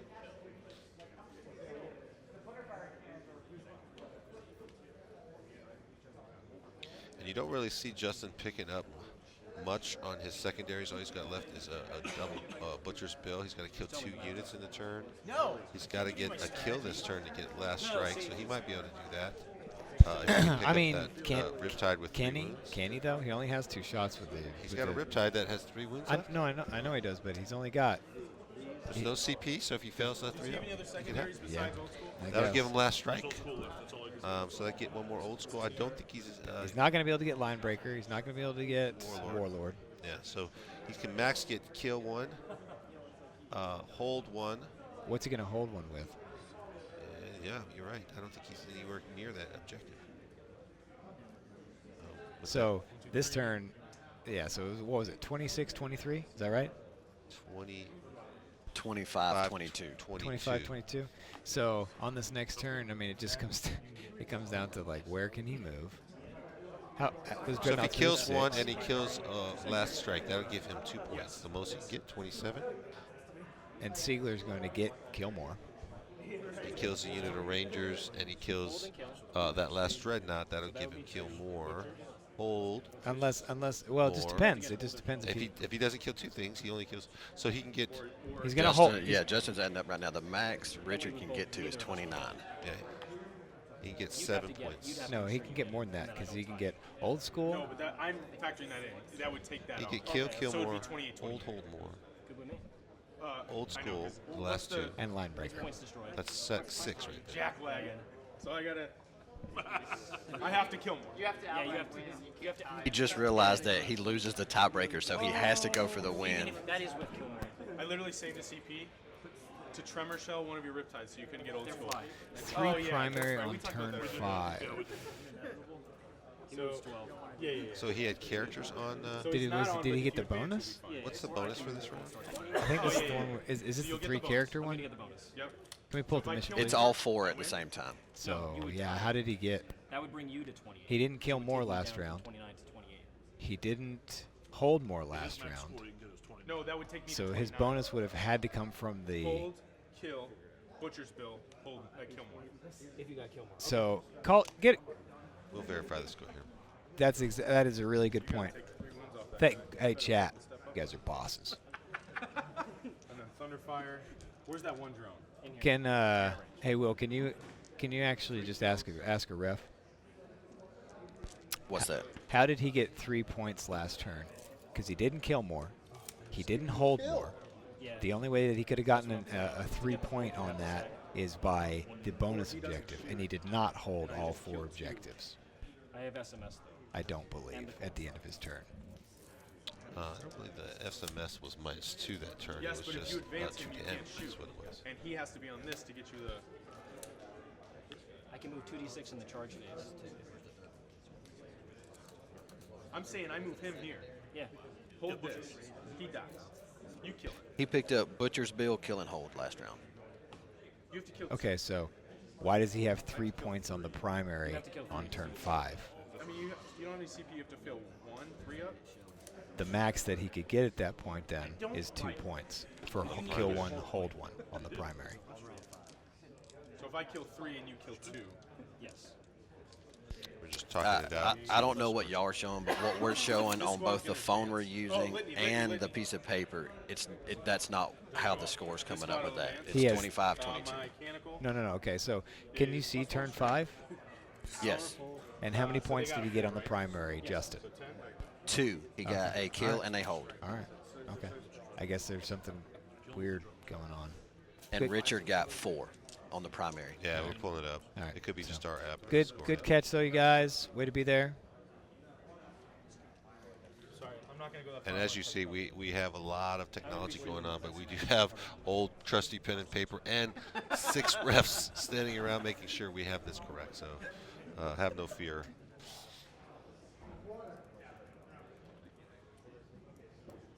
So the Yeah, and it has been refs and players double checking the score every round.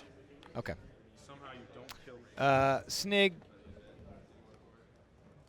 You know, man, like, yeah, I'm just gonna say this actually. He's been playing a clean game. We have refs all over the table, so it literally, if he had done anything, there would have been yellow cards and red cards handed out. Like they are rechecking, checking, and checking. So All the games, and it's not just this game. It's not just this game; it is all the All games. the but top 8 tables were judges were yeah. everywhere. So I mean, refs Refs, were everywhere. yeah. So don't worry, we got this covered. But thank you. We're just taking a second just to make sure. Anything else? No. Thunderfire. One here, 2 here. 2s with a rule. Didn't need it. 3s. With 1 reroll. That's 6. Okay. 4. So Justin's going in his shooting phase. Ooh, he rolls low. Oh, this is his Thunderfire shots. Hitting on 2s. Oh, wow. That was a lot of misses. He gets to reroll 1 for Master Artisans. Couple wounds. There we go. Oh, all saves. Can't even get a kill 1. Yowza. Oh, he knows that's it. He's going to shoot the last cannon at the Riptide. Does he make 3 ups? Saves. He does. 3 ups. Wow. Wow. And there's the handshake, There's everybody. the- One of the wow. best games I have watched and seen in Wow. a very long time. Just wow, man. Knew he had to kill more. That is awesome. It happened. Some excitement. Got the hugs. Nick and Siegler right there on the screen. They know they're going to have a rematch. Austin in the screen. Ejected earlier by Richard Siegler, so he knows his opponent is going all the way to the finals. There he is with that happy face. He's happy glad he gets Nick Nanavati excited about his last One game. of those winners. The score, Both the team final obeyed. score, 29-27. 29-27. Bottom of 6. Went 6 turns. They each had like 3 minutes left. Another nail biter, Richard Siegler. Justin, man, I don't know how he keeps playing 40K with that much stress in all his games, dude. He doesn't get just like His luck, his incredible streak has ended. The 3rd game in a row where it's down to the wire. He could not pull it out this time. And Richard Siegler takes it. fantastic. So one of those two, Richard Siegler and Nick Nanavati, is going to come away with Fantastic. $5,000. Yeah, it is going to. It is. One of them's going to get 2,800. The other one's going to get $5,000. So congratulations, both team obey. So congratulations to that team. They're doing well, representing. So we're going to give those guys a moment, and then we'll get Richard in here for his post-game. That'll be exactly right. And look at everyone there. They're Happy just Justin Lewis. Happy Justin. I mean, what the heck, dude? He fought the good fight. You can't even be mad about He that. played a fantastic game. I mean, this is the hardest game we've seen Richard Siegler have. That's right. He pushed them all the way edge. We thought that wasn't going to give Richard Siegler trouble at all, and it really was down to the wire. It really was. I mean, kudos to Justin. I That's mean, what I'm he's saying. trying to That's show what us I'm all, saying. that's what I'm saying. fantastic. All right, well, there he is, the man. Let's get him mic'd up, and we'll get you guys a word from the hero of the hour, Richard In the Siegler. meantime, thank you to R.S. Andrews for being a great support for us. Blue Whale, Secret Weapon. Army Painter, we've been giving Army away Painter, prizes we've been every giving crazy- round. Yeah, that's a huge deal. They've been giving away tons of prizes. It's amazing. Here, I'll scooch over a little bit so you can scooch in here. No, you're fine. You're fine. You stay right where you are next to me, baby. All right. So Fantastic. here we go, guys. This is now you guys get to see this guy again. This guy's here. been in the booth like almost every time. Like we can't get him out of here. And we don't want him out of I here. mean, it's fantastic. So- Gentlemen, we had high hopes for you, and you pulled it out. Congratulations. Dude. Appreciate it. What an exciting finish. Dude. Just Incredible bossing game. the saves. I mean- down to the wire. We're kind of getting a little nervous for you. We're like, oh, he's got this. We came back. Yeah. Oh, Justin needed to kill 3 things that turn, and if I only killed 2, he would have won by a point. Yeah. Even with me getting the max primaries. Wow. Man, that's fantastic. We were sitting there calculating the score. It was like, is this happening? Yeah, and then the drone was just like the one drone in the ruin was like, nah, not gonna die. Doing now. drone-like things. Drone live, baby. The same exact thing happened against Kurt Klaus. Oh. Just one drone survives. You know how That's to what he was talking about. upset some folks. Like, you even get one of my riptides. It's just going to stay alive. So great job. Now I guess my question going in, it's the Nanavati you go up against. It's the next. rematch. So it's we the get to have a rematch. Warzone matchup rematch. We get so excited. We just streamed this. It seems like just the other day, and you won that game on a game end 3-up. It didn't go, so you won that. Nick seemed like he was going to pull it off if the game kept going. So now you get to have the Probably would've, yeah. rematch. It's ITC now, not Warzone. But what's your thoughts going into it? We'll keep gonna it be short. We want to get you going out Have there. you studied this one? Yeah, of course I've studied this one, but course it's he going to be a tough studied this matchup. Nick is an incredible player. His list is extremely good. It's very hard to kill units in his army, and with the L's, he's always going to be hiding the vast majority in it. So I'm just going to have to play a really close, tight game. He's got a good bit of out of and line of take sight board shooting. control. Yeah, it's going to be about my board control and whether I can outlast him. Yeah. Well, we Those wish you the 4-ups. best of luck. Those sneaky 4-ups. So you're my people's champion, just so you know. Yeah. He's brought it all the way back. He was 4-1, the first of 5 wins. I was up 4-1. And I've won he's 3 in a row. all the 3 in way. a row. Nick pulled out his people's champion, so now it's 4-4. Now you're my people's champion going to the final round, so I am rooting for you to It's win already been picked. the whole thing. So if you win this, you win not only the grand prize, but you But win. more importantly, the my people's people's champion. champion. People's So the champion. pressure is on. So what would you rather have, $5,000 or the people's champion? I really want the ring. The Oh. ring is what I want. There the we most. go. A man who's got priorities. I love it. The ring is awesome. So a championship ring, just like the Super Bowl, will crown the first annual That's right. Atlanta That's right. Open champion. So I'm we just look happy forward to be in the seeing final that. and playing against Nick. He's a great friend of mine That's and a- a teammate. So Fantastic it's going to be an matchup. awesome game. Great for Well, teammates. we wish you the best of luck. We'll let you get out of here so you can get on there and Can you just get get prepped? studying, get prepped, just relax, get Appreciate down, drink some water, maybe eat a Snickers. Was the pizza okay, by the way? Yeah, it was great. Okay, Yeah, Actually ate lunch, powered him up for I the know. last round. Pizza exclamation point. That place is really good. Oh, is that the name of it? Yeah. Nice. Awesome. All All right, right, buddy. buddy. Enjoy it. Appreciate it, Thank guys. you. Great pleasure to watch the game. Good luck in the next one. All right, thanks very Who's much. champion? All right, guys. Thank you so much. I think we're going to take a brief break here and let these guys set up. Get And we prepped. just did the winner for the paint set. Came through. And the winner, yes, for our raffle. Remember, we're giving away prizes in each round. So if you're watching live on Twitch, we're giving away prizes. So we're Miss gonna Midwest TK'd. You have won it. Well done. I don't know why you're team killing your friends, but you need to stop. It's not good. congratulations. And, congratulations to our 2 finalists, Nick Nanavati and Richard Siegler. Who couldn't ask for a better final champion matchup? Like, Yeah, I mean, are you kidding me? It's fantastic. this is Here's the final bracket. We'll pull it up. And Let's we see the matchup.